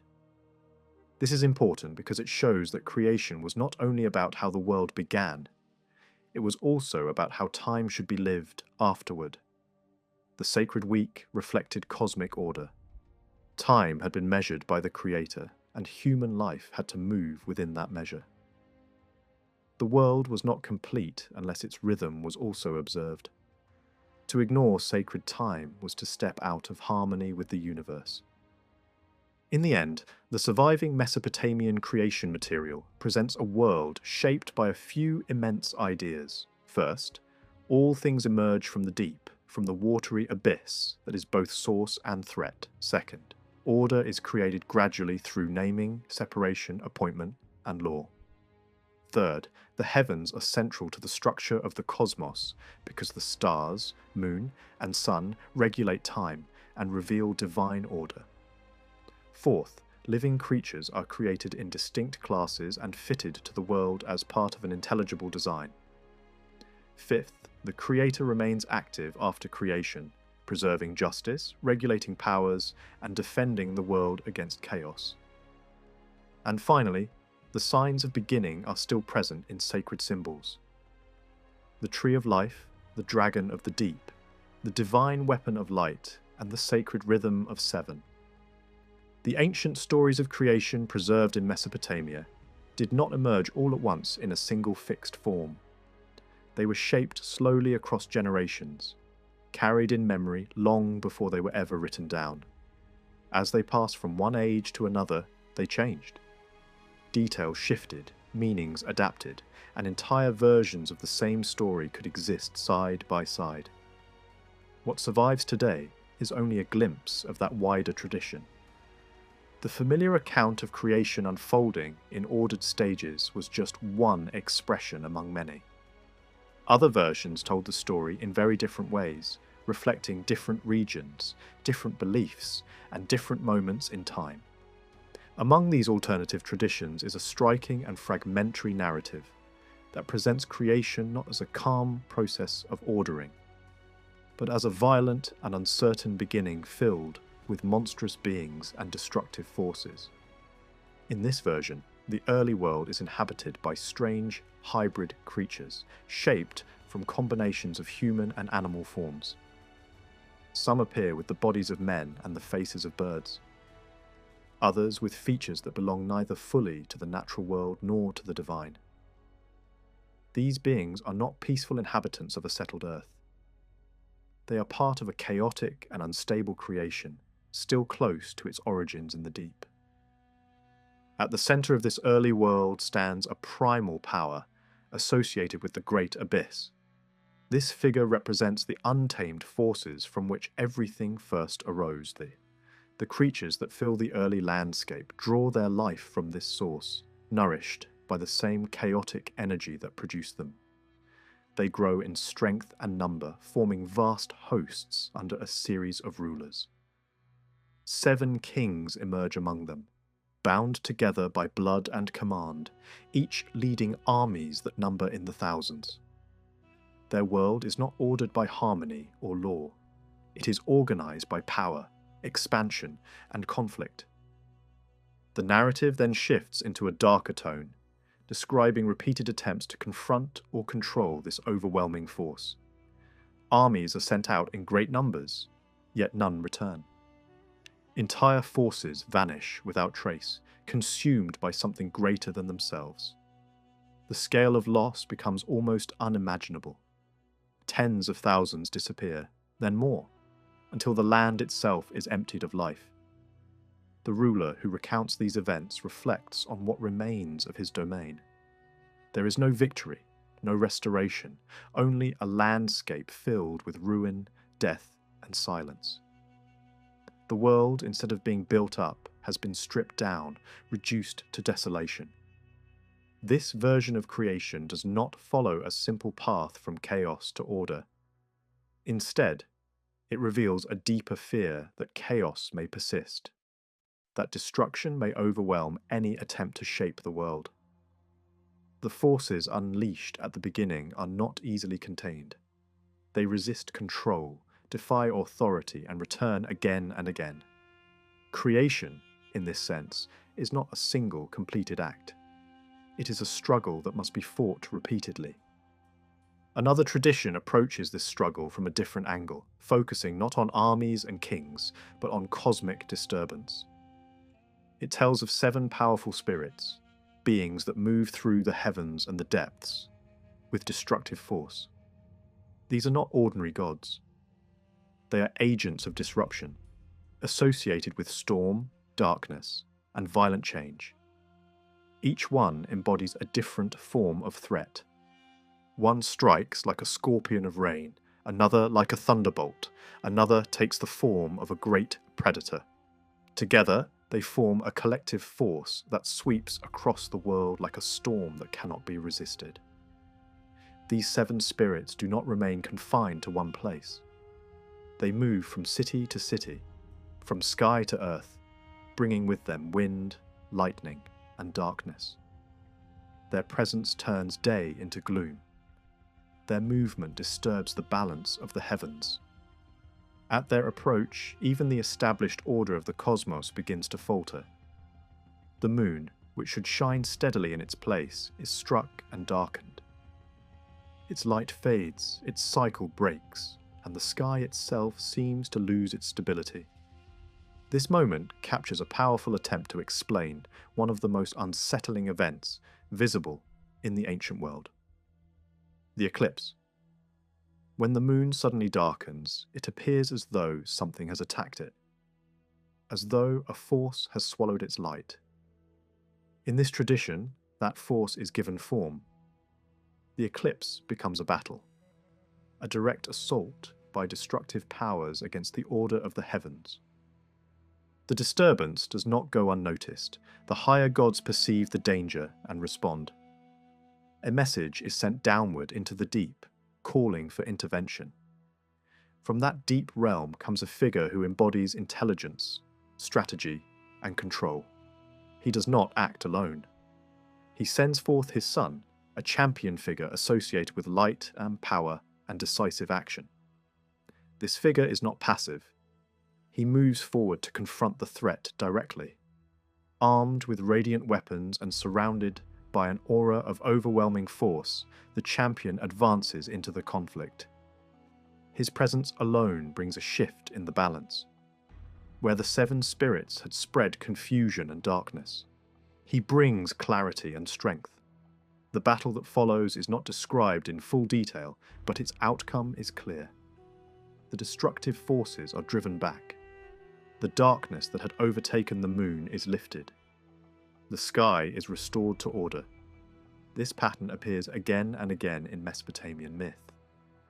Chaos rises, threatens to overwhelm the world, and is then confronted by a force of light and order. The struggle is never trivial.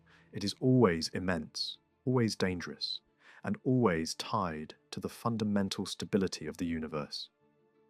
The world exists not because chaos was eliminated once and for all, but because it is continually resisted. The most dramatic version of this struggle centers on the great conflict between the champion god and the embodiment of the deep itself. In this narrative, the forces of chaos gather for a final confrontation. Weapons are prepared. The gods assemble. The tension builds as both sides prepare for battle. The champion steps forward, taking up bow, blade, and storm. The winds themselves become part of his arsenal, summoned and directed with precision. The confrontation with the great adversary is described as a clash between order and the primal sea. The enemy rises, vast and terrible, determined to swallow everything in its path. Yet the champion does not retreat. He advances, using the very forces of nature against the chaos he faces. Winds are unleashed to disrupt and weaken the enemy. Light is hurled like a weapon. The battle becomes a storm of motion, energy, and impact. At the decisive moment, the champion strikes. The enemy is forced open, unable to contain the power directed against it. Its strength fails. Its body is broken. The force that once threatened to return the world to its original chaos is overcome. The victory is not quiet. It is absolute. The opposing forces scatter, their unity broken, their power dissolved. This victory carries deep meaning. It is not simply the defeat of a single enemy. It represents the triumph of structure over disorder, of light over darkness, of stability over collapse. The world can exist only because this victory has taken place. The forces that once threatened to undo creation are driven back, held in check by the power of the divine order. The imagery of this battle is vivid and enduring. The weapon used in the conflict is often described as curved, sharp, and radiant, resembling a sickle or a blade shaped for decisive strikes. The enemy itself is imagined as a composite being, part serpent, part beast, combining features that make it both alien and terrifying. These forms are not random. They are symbolic expressions of chaos, representing a world that has not yet been ordered into clear categories. What makes these traditions remarkable is the way they transform natural events into mythic drama. Storms, eclipses, floods, and darkness are not seen as impersonal phenomena. They are interpreted as actions within a larger story, as moments in an ongoing struggle that defines the nature of the universe. The sky becomes a battlefield. The sea becomes a living force. Light becomes a weapon. Across cultures, similar ideas appear in different forms. The darkening of the moon is imagined as a creature devouring it. The sun is chased across the sky by relentless pursuers. Serpents and dragons rise from the depths to challenge the established order. These parallels reveal how deeply rooted such imagery is in human attempts to understand the world. In the Mesopotamian tradition, these ideas are brought together into a powerful vision. The world begins in chaos, filled with strange beings and unstable forces. Order emerges, but it is never secure. It must be defended. The heavens themselves are vulnerable to disruption. The forces of darkness are persistent, returning in different forms, testing the boundaries of creation. Yet against these forces stands a counterpower, one that restores balance, reasserts structure, and preserves the world. This power is not only destructive toward chaos, it is also creative. It rebuilds what has been threatened, renews what has been damaged, and ensures that the rhythms of the cosmos continue. Among the many myths that circulated in ancient Mesopotamia, there exists a strange and isolated story that stands apart from the more familiar accounts of creation and flood. It tells of a figure known as Zu, a being whose actions disrupted the divine order itself. Unlike other well-known gods, Zu appears rarely in surviving traditions, and the story connected to him survives only in broken and incomplete form. What remains, however, reveals a powerful narrative about ambition, rebellion, and the consequences of overreaching power. Zu is not presented as a typical god with an established place among the divine assembly. His identity is uncertain, his origins unclear, and his role unusual. Yet what defines him most is not who he is, but what he dares to do. At some point, he begins to imagine himself as equal to the highest authority among the gods. This desire grows within him until it becomes an obsession. He no longer sees himself as a servant or subordinate, but as a ruler in waiting. Central to his ambition are the mysterious objects known as the Tablets of Destiny. These are not ordinary items, they represent authority over the universe itself.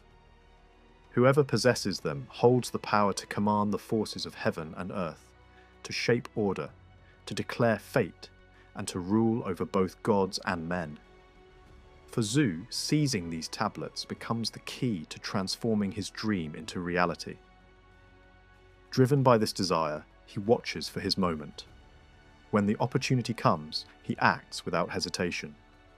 He takes the tablets, along with the symbols of divine authority, and flees. In that instant, the balance of the cosmos is broken. Darkness spreads, confusion rises, and the order maintained by the gods begins to falter. Zu does not remain among them to defend his claim.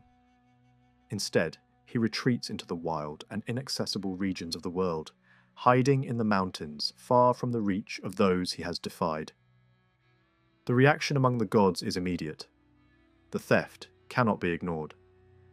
Without the tablets, their power is incomplete, their authority weakened. A call is made for a champion to pursue Zu and restore what has been taken. One after another, powerful figures are summoned and urged to confront the rebel. Each is promised honor, glory, and a place of lasting renown if they succeed. Yet despite the urgency of the situation, hesitation follows. The task is not simple. Zu is not merely a thief. He now holds the very power that defines the structure of the universe. This moment reveals something important about the myth. Power is not easily reclaimed once it has been seized. Even the gods must consider the risk of confronting one who now controls the forces they themselves depend upon. The story does not present an immediate resolution. Instead, it lingers in tension, emphasizing the scale of what has been lost and the difficulty of restoring it. Another fragment offers insight into the deeper nature of Zu. In this version, he is not only a divine figure but also associated with a great storm bird, a creature of the skies that embodies the force of the tempest itself. This bird is no ordinary animal. It is described as powerful, predatory, and overwhelming, a being that moves like a storm cloud, darkening the sky and striking with sudden force. Its wings stretch wide, its presence commands fear, and its nature is tied to the violent energy of wind, lightning, and thunder. This connection transforms the story. Zu is no longer just a rebellious figure. He becomes a symbol of the storm itself. The act of stealing the Tablets of Destiny can be seen as an attempt to seize control over the forces of nature. The storm, unpredictable and destructive, becomes a reflection of his character. Just as lightning descends suddenly from the sky, so too does Zu act with sudden defiance, disrupting the order that once seemed stable. The idea that the storm could be personified in this way appears in many traditions. The dark cloud becomes a bird, the lightning becomes a weapon, and the sky becomes a stage for conflict. In this context, Zu's punishment gains additional meaning. His exile from the divine assembly reflects the separation between uncontrolled natural forces and the structured order imposed by the gods. The storm exists, but it does not rule. The story of Zu also carries echoes of a broader theme found across many ancient cultures. It is the story of a figure who challenges divine authority, takes something sacred, and suffers the consequences. The details differ from one tradition to another, but the core idea remains the same. There is a boundary that must not be crossed, and when it is, the result is conflict between rebellion and order. While the tale of Zu remains incomplete, another set of myths from the same cultural world offers a more continuous narrative. These stories focus on a different kind of force, not rebellion against the gods, but destruction unleashed by them. At the centre of these accounts stands a figure associated with plague and devastation, a being who moves across the land bringing suffering wherever he goes. This figure is not acting on his own. He is sent. The reason for his mission is rooted in human action. A people, somewhere in the world, have committed an offence. The nature of that offence is not always clear, but its consequences are unmistakable. A decision is made in the divine realm, and the agent of destruction is given his task. He is told to go forth and strike, to bring ruin, and to reduce the land to desolation. What follows is not a single event, but a sweeping movement of destruction across regions and cities. The plague does not remain confined. It spreads, advancing from one place to another, leaving behind silence and emptiness. It does not distinguish between high and low. Leaders and common people alike fall before it. Even sacred spaces are not spared. Temples, palaces, and cities all become part of the same devastation. The imagery used to describe this force is intense and direct. It is compared to darkness, to a presence that moves unseen yet leaves visible destruction in its wake. It is also associated with a weapon, as if an unseen blade passes through the population, cutting down lives without resistance. This reflects an attempt to give form to something otherwise invisible. Disease becomes a figure, a presence, a force that can be imagined and addressed. As the destruction continues, the reactions of other divine figures begin to appear. Some intervene, attempting to limit the damage. Others plead for their cities to be spared, pointing to their justice, their devotion, or their innocence. These moments introduce a contrast within the story. While destruction is widespread, it is not entirely without limit. There is still room for mercy, negotiation, and restraint. In one account, a city known for its order and fairness is defended by its divine protector. He argues that his people do not deserve the same fate as others. This appeal reflects a belief that disaster is not random, but connected to moral or social conditions. Some suffer because they have failed, while others may be spared because they have remained just. At the same time, the story introduces another layer of conflict, one that is entirely human. Instead of unity in the face of destruction, the peoples of different regions turn against one another.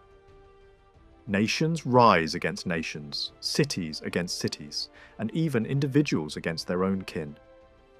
Conflict spreads alongside the plague, creating a world where both disease and war contribute to the same collapse of order.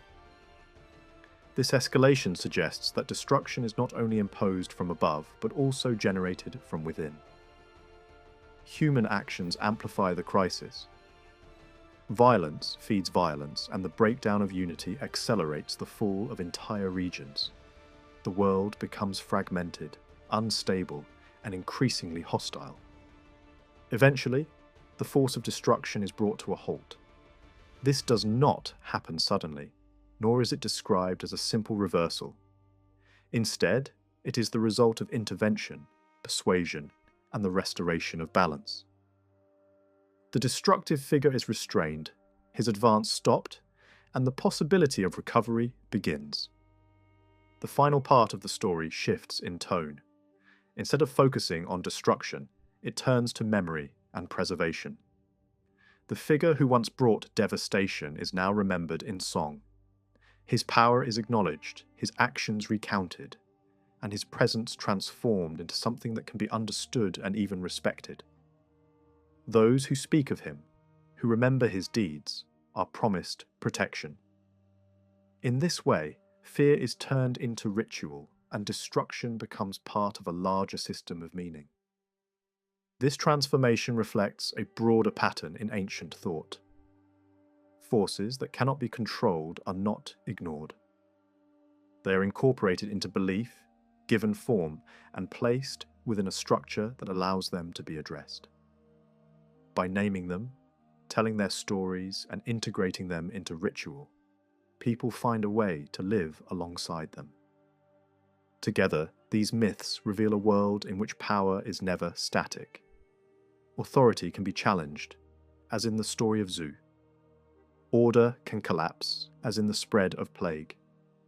Yet in both cases, there is always a movement toward restoration. The universe is not left in chaos. It is constantly reshaped, defended, and redefined through the actions of both divine and human forces. Ancient Mesopotamian tradition preserved a number of stories that stand close in atmosphere to the earliest narratives of the biblical world, even when they do not match them directly. Some deal with divine punishment, some with human pride, some with wisdom, dreams, and survival, and some with the destruction of entire communities. What survives today is often broken, incomplete, and difficult to arrange. Yet even the damaged pieces reveal a world full of moral tension, sacred warning, and the sense that heaven constantly watched the conduct of mankind.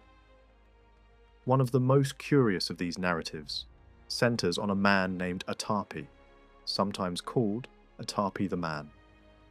A figure remembered not for conquest or kingship, but for piety and endurance. The story seems to have been very long in its complete form, yet most of it is now lost, leaving only fragments and repeated lines that suggest its original force.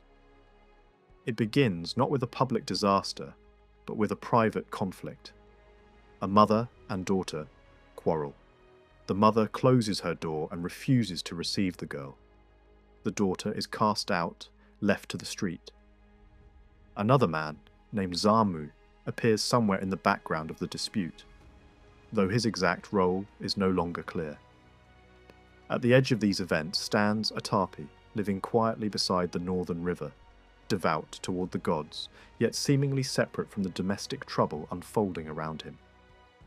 Then, the story rises from household conflict into cosmic judgment.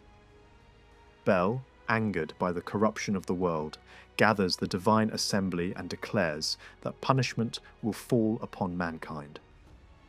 The sentence is severe. Disease, violent weather, confusion, burning, and sickness are all named as instruments of destruction. The emphasis, however, soon settles upon famine. The heavens close. Rain is withheld. The waters that should fill canals and nourish fields no longer arrive. Floods fail to spread over the farmland. Grain ceases to thrive. Crops blacken. Thorn growth replaces harvest. The earth still exists, but it no longer supports life as it should. Bread disappears. Hunger settles into the stomach of the people and remains there. Favour is withdrawn. Relief does not come. The repeated lines of the text make this suffering feel relentless. The gods look down and judge. Above, the rain is swallowed up. Below, the water does not rise through the land. The fields lose their inundation. The grain god abandons increase. Blackness spreads across the crop. The ploughed ground gives back only thorns. Fruit fails. Food does not appear. Bread is not made. Distress spreads among the people like an affliction that enters every house. The punishment is not sudden like lightning. It is slow, grinding, and humiliating. It empties strength from the body and hope from the heart. Atapi does not respond with rebellion. He turns to Ea and pleads for mercy. For a long period, perhaps a full year, he continues to intercede. He becomes the lone righteous figure in a world sinking beneath judgment, a man standing between the suffering people and the divine will that has turned against them. But his righteousness does not immediately change the course of events. The story suggests delay, silence, and the terrible uncertainty of unanswered prayer. Even when divine attention returns, it does not come in the form of easy rescue. Commands are given, things are to be cut apart and arranged in sevens, structures are to be built around them, and ritual action seems to stand near the centre of the answer, though the details are too damaged to restore fully. The result is a haunting story in which human innocence, divine anger, famine, and intercession all meet, yet never resolve into a simple moral ending. Another surviving piece turns away from famine and judgment and moves into a different atmosphere, one closer to wisdom, literature, or sacred riddle. In this strange scene, a wise man poses a challenge before the gods themselves. He asks what is fixed in the house, what lies hidden in its secret place, what reaches its foundations, what moves down the sides, what enters the ditch, what roars like a bull, brays like an ass, flutters like a sail, bleats like a sheep, barks like a dog, and growls like a bear. The riddle keeps widening until it reaches the body itself, asking what enters the hidden parts of man and woman alike. The answer is never stated plainly in the surviving lines, but the meaning seems clear. It is the wind, or air, the unseen presence that enters every place, touches every structure, imitates many voices, and moves through the world without form. Even the gods are made to consider it. This fragment preserves something deeply Mesopotamian. The belief that wisdom is not merely given, but tested, spoken, and drawn out through insight. Close to this comes another small but powerful scene involving dreams and divination. A man named Sinuri takes a cut reed in his hand and addresses it as though it were a sacred instrument. He calls it the plant of Nusku and the shrub of Shamash, invoking divine powers associated with light, judgment, and revelation. He asks it to interpret a dream that came in the evening, or at midnight, or toward morning, a dream known to the gods but not understood by the dreamer himself. His prayer is simple and deeply human. If the dream is good, may its goodness not be lost. If it is evil, may its evil not come to pass. In a few surviving lines, the whole anxiety of ancient divination becomes visible. Dreams are not empty. They carry signs. Yet signs without interpretation are torment. The unknown hangs over the sleeper, and he must reach through symbol and ritual to learn whether hope or disaster waits ahead. A different fragment preserves something closer to folklore, though even here the sacred world remains close by. It tells of a child who had no known father and no known mother, a child abandoned so completely that his movement is first imagined through gutters and streets, rather than house or family. He is taken from the mouths of dogs and protected from ravens. A diviner marks the sole of his foot with a seal, as though claiming or preserving him. He is handed over to a nurse. She is provided with grain, clothing, and whatever else is needed to raise him. For years he grows without knowing how he was found. Then comes the turn that makes the tale unforgettable. The child is not merely kept alive. He is educated. He is taught writing. He is raised as a son. Knowledge is placed into his hands. The abandoned one becomes the learned one. The foundling of the gutter enters the world of tablets and signs. It is a deeply Mesopotamian story, because salvation here comes not only through shelter, but through literacy, discipline, and entry into the sacred prestige of learned culture. Perhaps the most famous and dramatic of the surviving fragments concerns the building of the Great Tower in Babylon.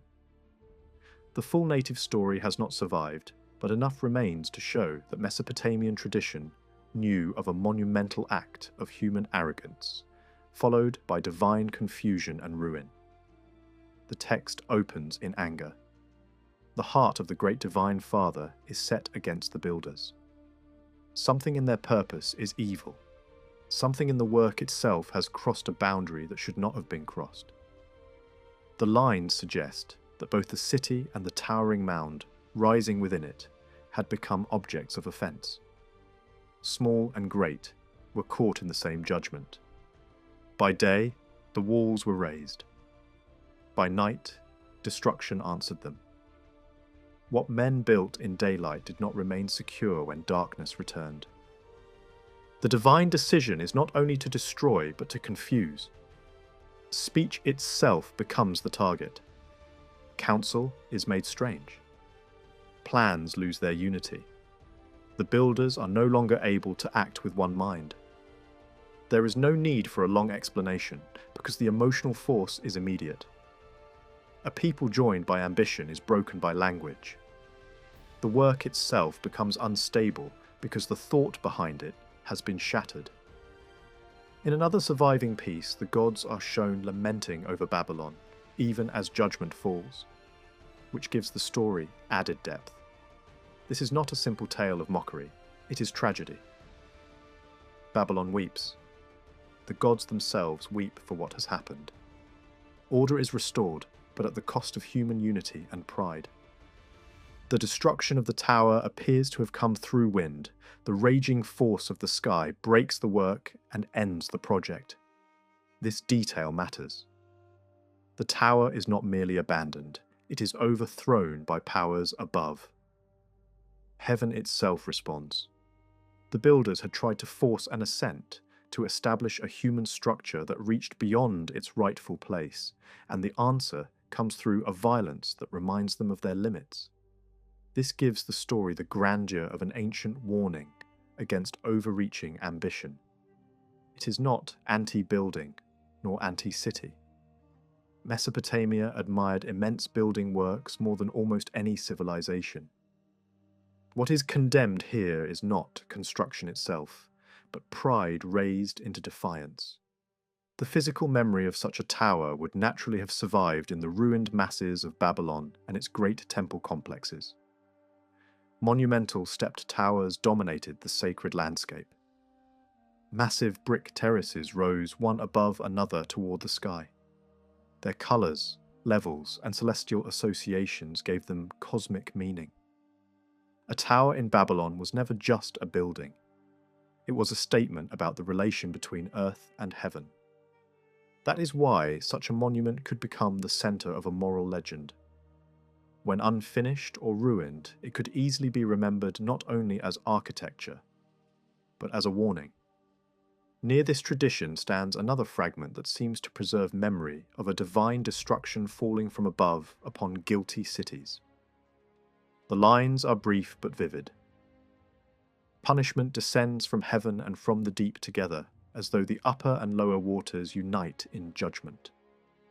A storm falls like a weighted force striking the earth. Fire spreads across the four directions. The inhabitants of the city are consumed. Death travels through city and countryside alike.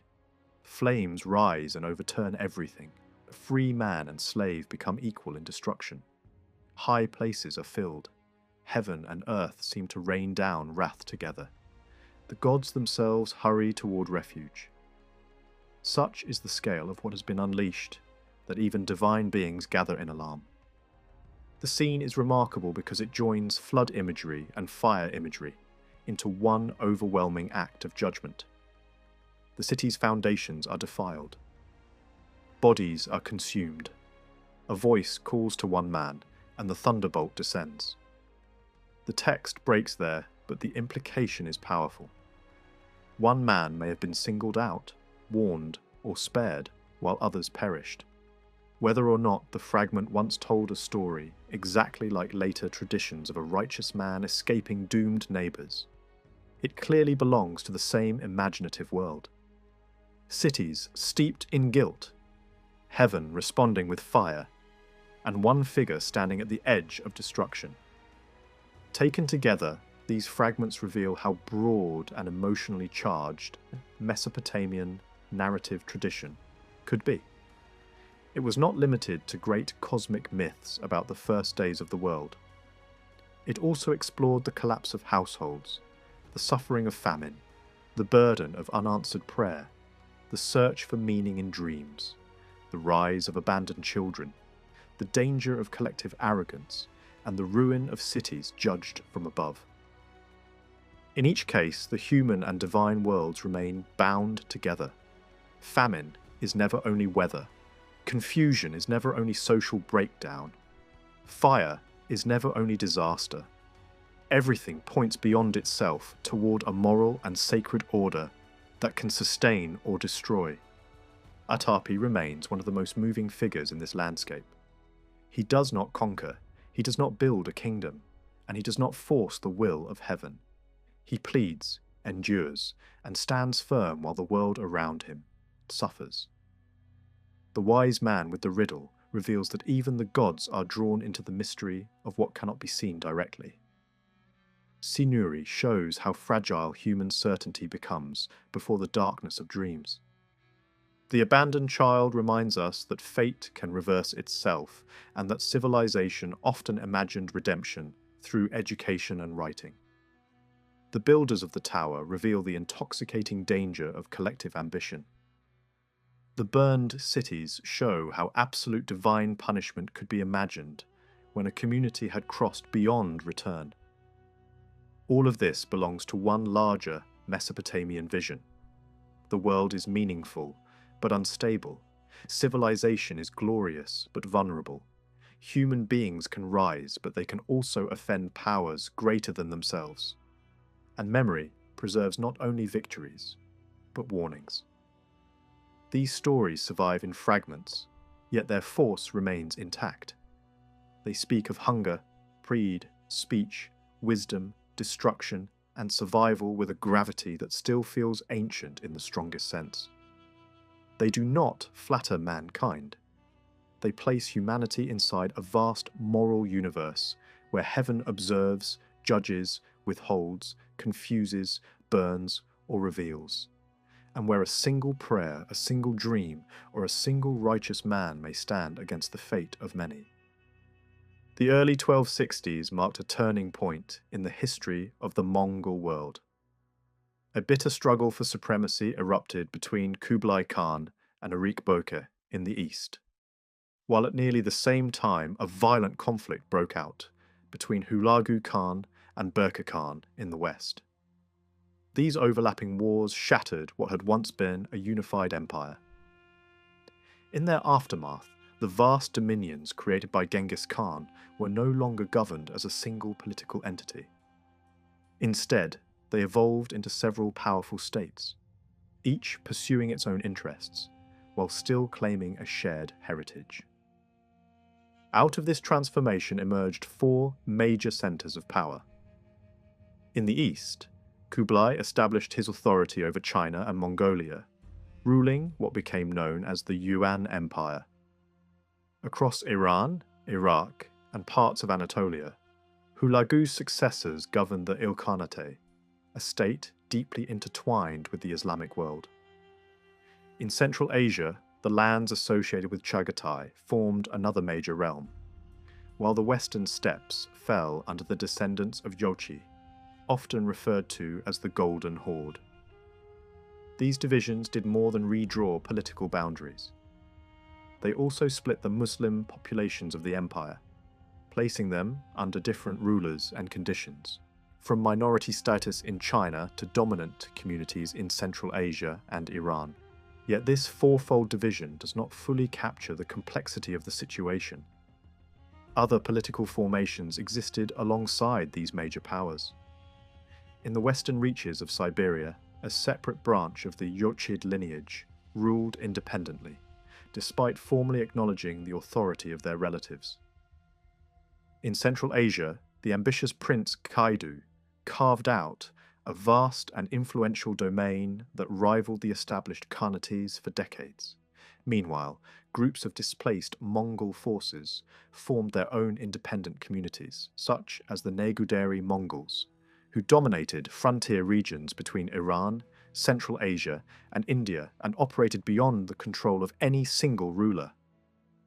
Even within the recognized Khanates, unity was often fragile. In the late 13th century, the western territories of the Jochid realm were effectively split between rival leaders, each controlling different regions and competing for dominance. Central Asia itself later divided into two distinct zones. one centered on cities and trade routes, the other shaped by nomadic traditions. Similar fractures appeared elsewhere, revealing that these states were not fixed or stable, but constantly shifting under pressure from internal rivalries and external threats. The idea that the Mongol world consisted of 4 great khanates became more widely accepted in later generations, particularly in the 14th century. Writers of that period described the empire in this simplified form, projecting a sense of order onto what had originally been a far more fluid and uncertain political landscape. Over time, this interpretation took on a life of its own, shaping how later historians understood the legacy of the Mongol conquests. Yet the reality was far less symmetrical, shaped not by careful design, but by the outcomes of conflict, ambition, and circumstance. Despite the fragmentation, the concept of a supreme ruler did not disappear entirely. The title of Great Khan still carried symbolic authority, especially in the UN court. Some rulers, particularly in Iran, continued to acknowledge this higher status, maintaining diplomatic and cultural ties with the Eastern court. However, this recognition was inconsistent and often purely ceremonial. In practice, the regional khans governed independently, making their own decisions and pursuing their own strategies, without seeking approval from any central authority. At the same time, earlier forms of imperial unity faded away. In the days of expansion, different branches of the ruling family had shared territories, resources, and even military forces across vast distances. By the later 13th century, this system had largely disappeared. Regional rulers seized control of lands, revenues, and populations within their own domains, eliminating the overlapping rights that had once linked the empire together. Wealth and power became increasingly concentrated in the hands of local rulers, especially those who controlled prosperous urban regions, rather than the open steppe. Relations between the different Mongol states were often tense and unpredictable. Alliances shifted frequently, and conflicts could erupt at any moment. In the West, the rulers of the Golden Horde at times opposed the authority of the Great Khan, aligning themselves instead with rival powers in Central Asia. In other periods, diplomatic efforts led to temporary reconciliation, with envoys exchanged and prisoners released. These moments of cooperation, however, rarely lasted. Suspicion and competition remained constant features of the political landscape. Central Asia occupied a particularly critical position in this fragmented world. Located at the heart of the former empire, it became a zone of intense rivalry and instability. Surrounded by stronger neighbours, its rulers faced constant pressure and often sought expansion as a means of survival. The region became a gathering place for ambitious princes, shifting alliances and military campaigns, making it one of the most volatile areas of the post-imperial Mongol world. After the victory over the Great Forest enemy, the story enters one of its most dramatic and revealing phases. The damaged state of many ancient tablets leaves gaps, but this section survives well enough to follow the main movement of the narrative in a continuous way. The hero returns from battle in triumph, armed with the glory of conquest and clothed in the spoils of his fallen foe. He takes the royal insignia for himself, placing the crown upon his head as a sign that power has passed into new hands. This is more than a battlefield success. It is a public claim to supremacy. The hero is no longer only a warrior of unmatched strength. He now stands before the world as a ruler, whose fame has spread across the land. At that moment, the goddess Ishtar turns her gaze toward him. His victory, his beauty, and the splendor of his kingship stir her desire, and she offers him a future that no mortal king could easily refuse. She invites him to become her husband and promises him wealth, magnificence, and dominion. She imagines a shining chariot made with dazzling brilliance, precious materials, and all the visible signs of royal glory. She speaks of honor, of submission from kings and princes, of tribute flowing in from mountains and plains, of herds multiplying, of abundance filling his house, and of strength carrying him forward without limit. The offer is not merely romantic, it is political, cosmic, and seductive at once. To accept her would mean sharing in divine favor, divine power, and divine prestige. Yet the hero answers her with refusal. He does not speak gently. Instead, he confronts her with the memory of those who loved her before him and suffered for it. One by one, he recalls the figures who became the victims of her love. Tammuz, beloved in youth, was left to sorrow and lamentation. The eagle was broken, the lion was mutilated, the proud war horse was exhausted and ruined. A shepherd who had served her faithfully was transformed and driven away. A gardener, loyal to her household, was struck down and humiliated when he no longer fit her desire. The pattern is clear in his speech. To be loved by Ishtar is not a blessing, but a sentence. Her affection consumes, deforms, and destroys. The hero sees in her not a divine bride, but a force of appetite and instability, and he refuses to become the next name in that chain of suffering. The insult cuts deeply. Ishtar is not merely disappointed, she is enraged. Humiliated by rejection, she rises to heaven and stands before her divine parents. There, she complains that her beauty and her power have been despised. Her grievance is not framed as private heartbreak alone. It becomes a matter of cosmic insult, as though the honor of heaven itself has been challenged by a mortal king.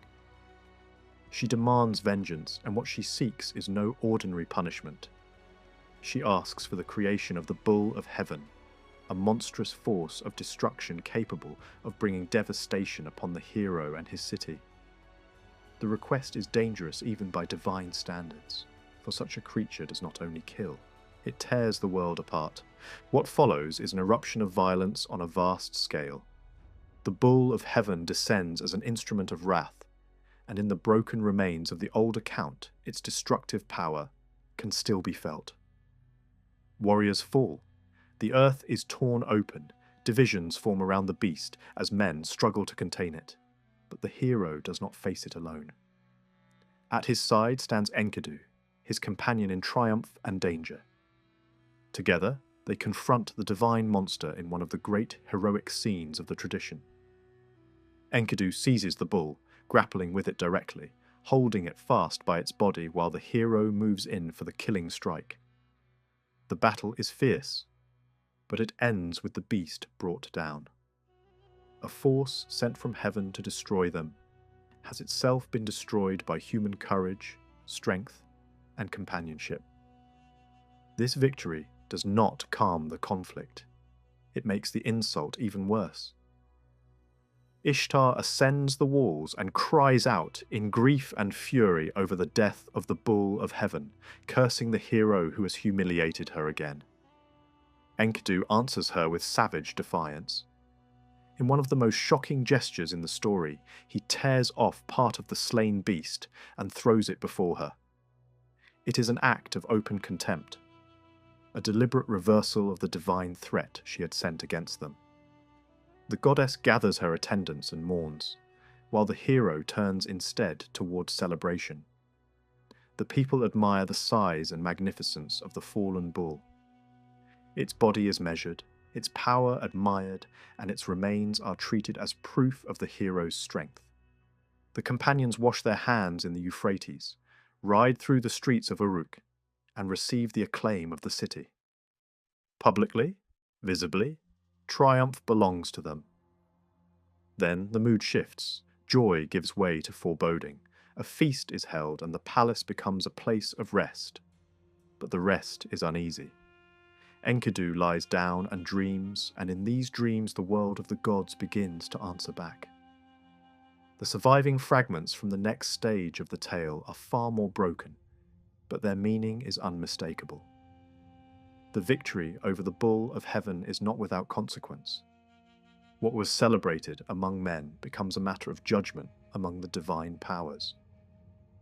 Enkidu seems to sense that some fatal decision has been made, and the dream hangs over the story like a sentence waiting to be spoken aloud. Other damaged passages suggest confusion, omens, and ominous signs. Dreams are recounted but not fully explained. Strange words are spoken about doors, trees, and hidden powers.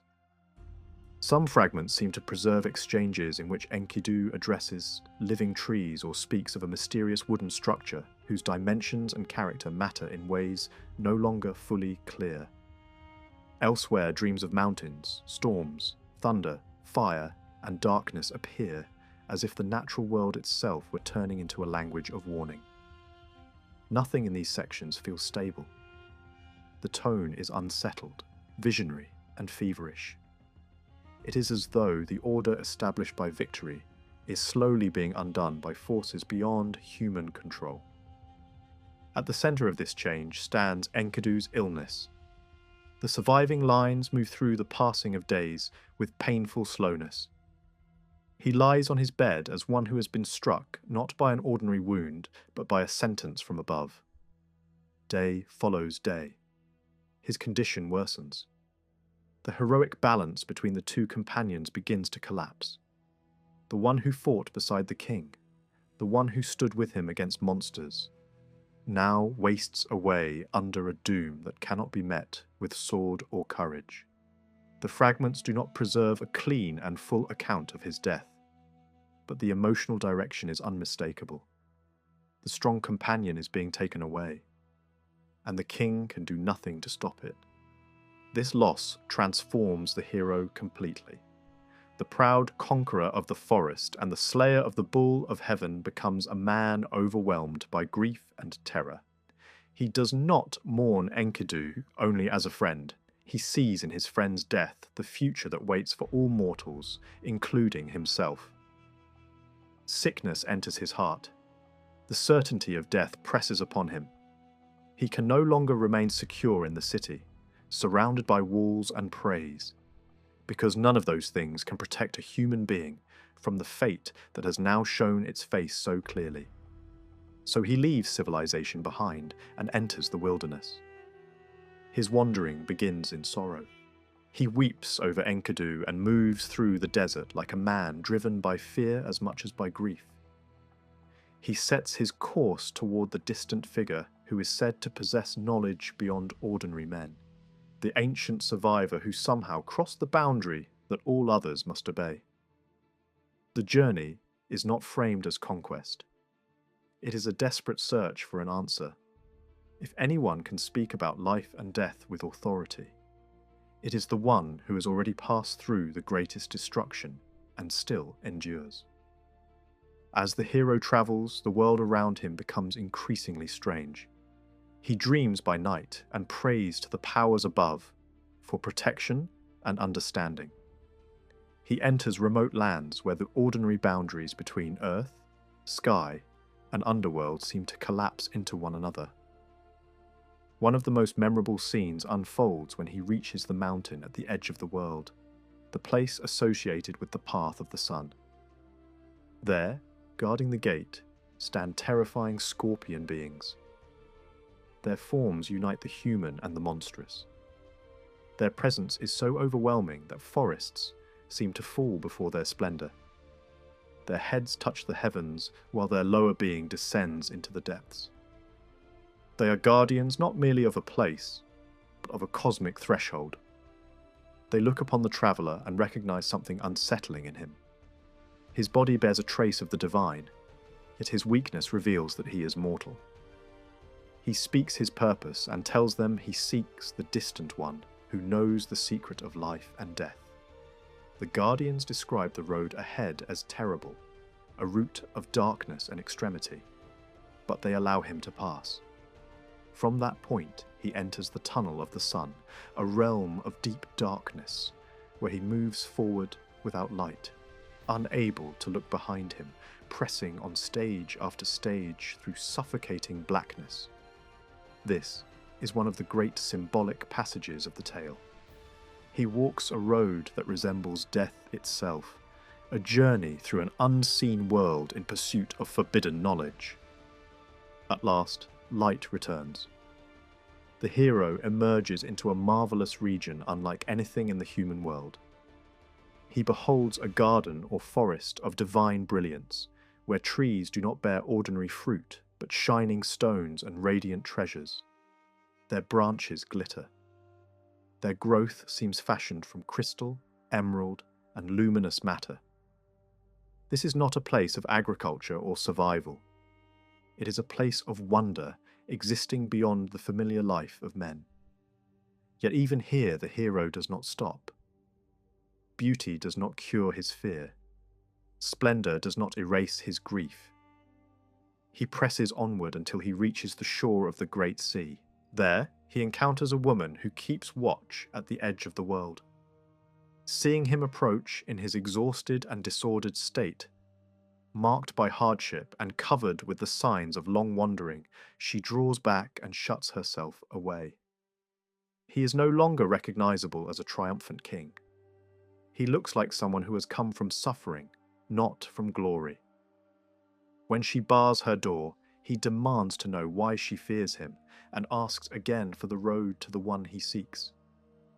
He must cross waters that no ordinary man can cross, and he refuses to turn back simply because the path is difficult. She warns him that the crossing is no easy matter. The waters ahead are deadly and the route beyond human habit. Yet she directs him toward the boatman connected with the distant immortal. The journey can continue, but only if he follows difficult instructions and submits to a passage unlike any he has known before. He meets the boatman and speaks again of his grief. He recalls Enkidu, the companion he loved, and the pain of seeing him taken away. These speeches are among the most human moments in the story. Beneath the epic scale, beneath the monsters and divine gates, there remains a grieving man who cannot accept the silence of death. The boatman explains what must be done. The crossing requires preparation, labour, and endurance. The hero cuts wood, shapes what is needed, and descends toward the vessel. Then they set out across the waters. Time passes in a way that feels both brief and immense, as though the voyage belongs partly to geography and partly to myth. Eventually they approach the waters of death, a boundary so perilous that even contact with it is ruinous. Great care is needed. Every action matters. The hero presses forward step by step until the final barrier is crossed. On the far side stands the one he came to find, the ancient survivor of the Great Flood, the man set apart from ordinary humanity. Yet even before the full conversation is preserved, the surviving lines suggest distance, uncertainty, and reflection. The survivor sees the approaching traveller and wonders why a stranger has come so far, why the boat has arrived altered, why this exhausted figure has pushed past limits that keep others away. The hero then begins to tell his story in fuller form. He speaks of Enkidu. He remembers the mountains they climbed together, the enemy they defeated, the beasts they faced, the hardships they endured, and above all, the death that finally took his companion from him. Again and again, grief drives the narrative forward. What he seeks is not merely comfort. He seeks understanding. He has crossed deserts, seas, darkness, and terror because he cannot accept that strength ends in dust. His clothes are worn, his body is diminished, his royal dignity has been stripped down by suffering. He admits his weakness openly. He speaks as one who has worn himself out, searching for what no ordinary journey can provide. The story has by now moved far from the proud victory scenes of the earlier tablets. It has become a meditation on mortality, on the limits of kingship, and on the collapse of heroic certainty before the fact of death. Running alongside these events is another major strand of mythic material, closely linked to Ishtar and the underworld. After her rejection and humiliation, and after the slaying of the bull of heaven, the tradition turns toward her descent into the realm below. In this part of the story, the goddess sets her face toward the land from which no traveller returns. She stretches out her hands like a bird and goes down toward the house of darkness, the domain where light does not enter and where the dead exist in a diminished, shadowed condition. There, dust is food and mud is sustenance. The mighty of former ages dwell there. Kings who once ruled the earth sit in silence. Priests, nobles, and ancient beings alike occupy the same dim world. It is a realm of finality, enclosure, and stillness. At the gate of this underworld, she demands entry. Her language is full of threat. If she is denied, she will break the doors, shatter the bars, and unleash the dead upon the living. The guardian of the gate cannot ignore such a command, but he does not act alone. He carries word to the queen below, and permission is given under strict and ancient conditions. Ishtar enters through 7 gates, and at each one, something is taken from her. Her crown is removed. Her earrings are removed. Her necklace, her ornaments, her girdle, her bracelets, and finally the robe that covers her body are all stripped away in sequence. By the time she reaches the deepest level, she has been reduced step by step, deprived of the symbols of power, beauty, and status with which she began. This descent is not only a movement through space, it is an undoing of identity. The goddess who had approached with command and rage stands exposed before the powers of death. The queen below sees her, and what follows is not reconciliation but affliction. Disease and suffering are directed against her whole being. Once Ishtar is trapped in the underworld, fertility above begins to fail. Animals no longer mate. Human desire falls silent. Social life itself is interrupted. The world of the living weakens because the force of reproduction and attraction has been cut off from it. The gods cannot leave matters this way. A plan is formed to recover her. A strange being is fashioned for the purpose, one designed to approach the underworld and secure her release. The queen below resists, curses and rages, but in the end, the process of restoration begins. The messenger of the underworld leads Ishtar back through the gates, and at each gate what had been taken is returned. Her robe is restored, her bracelets return, her girdle, her ornaments, her necklace, her earrings, and at last her crown are given back. She rises again, reassembled as though life itself were climbing out of the realm of death piece by piece. Yet even this return has a cost. The underworld does not release without demanding compensation. The story turns back toward Tammuz, the youthful beloved associated with mourning, beauty, and seasonal grief. Lamentation surrounds his name. Ritual sorrow, funeral imagery, precious adornment, and ceremonial mourning all cling to this part of the tale. The emotional force is powerful because it links divine love, loss, return, and renewal into a single cycle. The underworld is not just a place of horror. It is also the place through which absence, grief, and restoration become meaningful. The final phase of the story reaches its most profound moment when the wandering king finally stands before the distant survivor of the great catastrophe. The man he seeks is no ordinary figure. He is the one who lived through the destruction that erased almost all life, the one who crossed the boundary between mortality and something beyond it. Exhausted, worn down by grief and long travel, the king asks him a simple but urgent question. How did he escape death when all others perished, and how did he gain a life that does not end? The answer begins not with triumph, but with memory. The survivor describes an ancient city set along the great river, a place filled with life and watched over by the gods. Yet within the divine assembly, a decision had been made. The great powers resolved to bring destruction upon the world. Their judgment was final, and it would come in the form of a vast flood that would sweep away everything. But one among them, a god of wisdom, chose to act in secret. Without openly defying the others, he revealed the coming disaster through a hidden message. The warning reached the chosen man, and with it came instructions that would determine the fate of life itself. He was told to build a vessel unlike anything seen before. It was not a simple shelter, but a massive structure designed to endure the violence of the waters. Its size was carefully measured, its form sealed against the deep, and its purpose clear. It would carry not only the builder and his household, but the seeds of all living things. Animals, goods, wealth, and the essentials of survival were gathered and brought inside. The task required immense labour and preparation. Bitumen sealed the vessel inside and out. Supplies were collected in abundance. Every detail mattered, because once the flood began, there would be no return. When the appointed time arrived, the man entered the vessel and closed the door behind him. What followed was a scene of overwhelming force. A dark cloud rose on the horizon, and the sky itself seemed to break apart. Thunder roared, winds tore across the land, and the earth shook under the violence of the storm.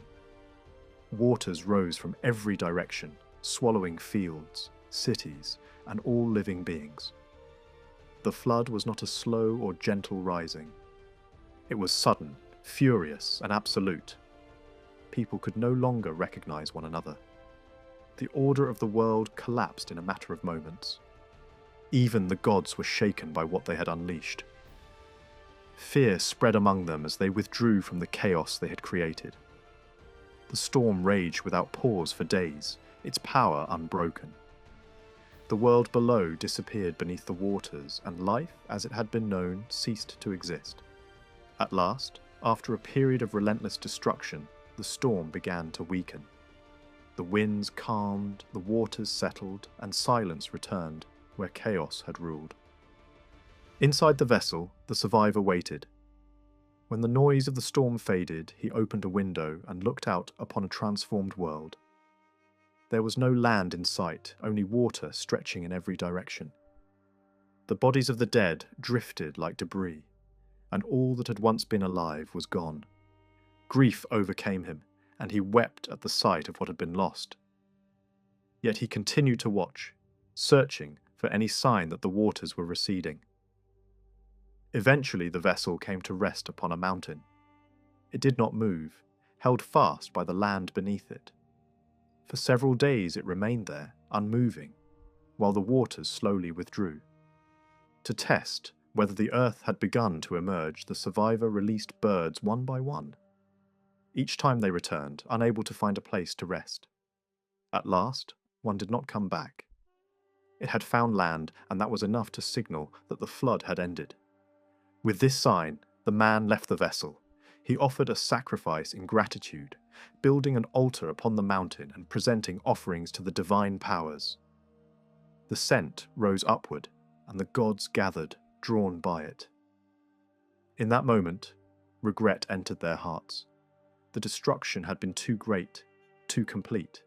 A sign appeared in the sky, a symbol meant to ensure that such devastation would not happen again. It was both a reminder and a promise, linking the heavens to the memory of what had occurred. Yet not all among the gods were satisfied. One questioned how any human could have survived such destruction. Anger rose again, but it was answered by wisdom. The argument was made that punishment should not fall blindly upon all, that justice must be measured, and that destruction without distinction brings only regret. The decision that followed changed the fate of the survivor forever. He and his wife were taken out of the world of ordinary men and placed in a distant realm beyond the reach of death. They would live on, separated from humanity, as witnesses to what had happened. Having told his story, the survivor turns back to the king who has come so far in search of the same secret. The journey has been long, filled with suffering and effort, but the answer is not what the king had hoped for. Immortality is not something that can be seized, through strength or endurance. It was granted once under unique circumstances, and it will not be repeated. The king is faced with the reality he has tried to escape. The path he has taken cannot lead him beyond the limits of human life. Still, he is not sent away empty-handed. He is given guidance to restore his strength, to cleanse his body, and to return to the world he left behind. His worn appearance is renewed. His health is restored. The signs of his long suffering begin to fade. Yet even as he recovers physically, the deeper truth remains. He has not gained what he sought. The knowledge he has received is not a way to escape death, but an understanding of its place in the order of existence. As he begins his return journey, the tone of the story becomes reflective. The king speaks with a sense of weariness and realization. He acknowledges that his efforts have not brought him the victory he desired. The strength that once defined him has limits. The quest that drove him across deserts and seas has reached its end, not with triumph, but with acceptance. He returns toward his city, no longer as a conqueror seeking greater glory, but as a ruler who has faced the truth of human life. When he finally approaches the great city once more, attention shifts from distant adventures to the world he had left behind. The walls, the foundations, the structures built by human hands come into focus. These are not temporary achievements, they represent continuity, memory, and the effort of generations. In them lies a different kind of permanence, not the endless life of a single individual, but the lasting work of a civilization. Yet the story does not end in simple resolution.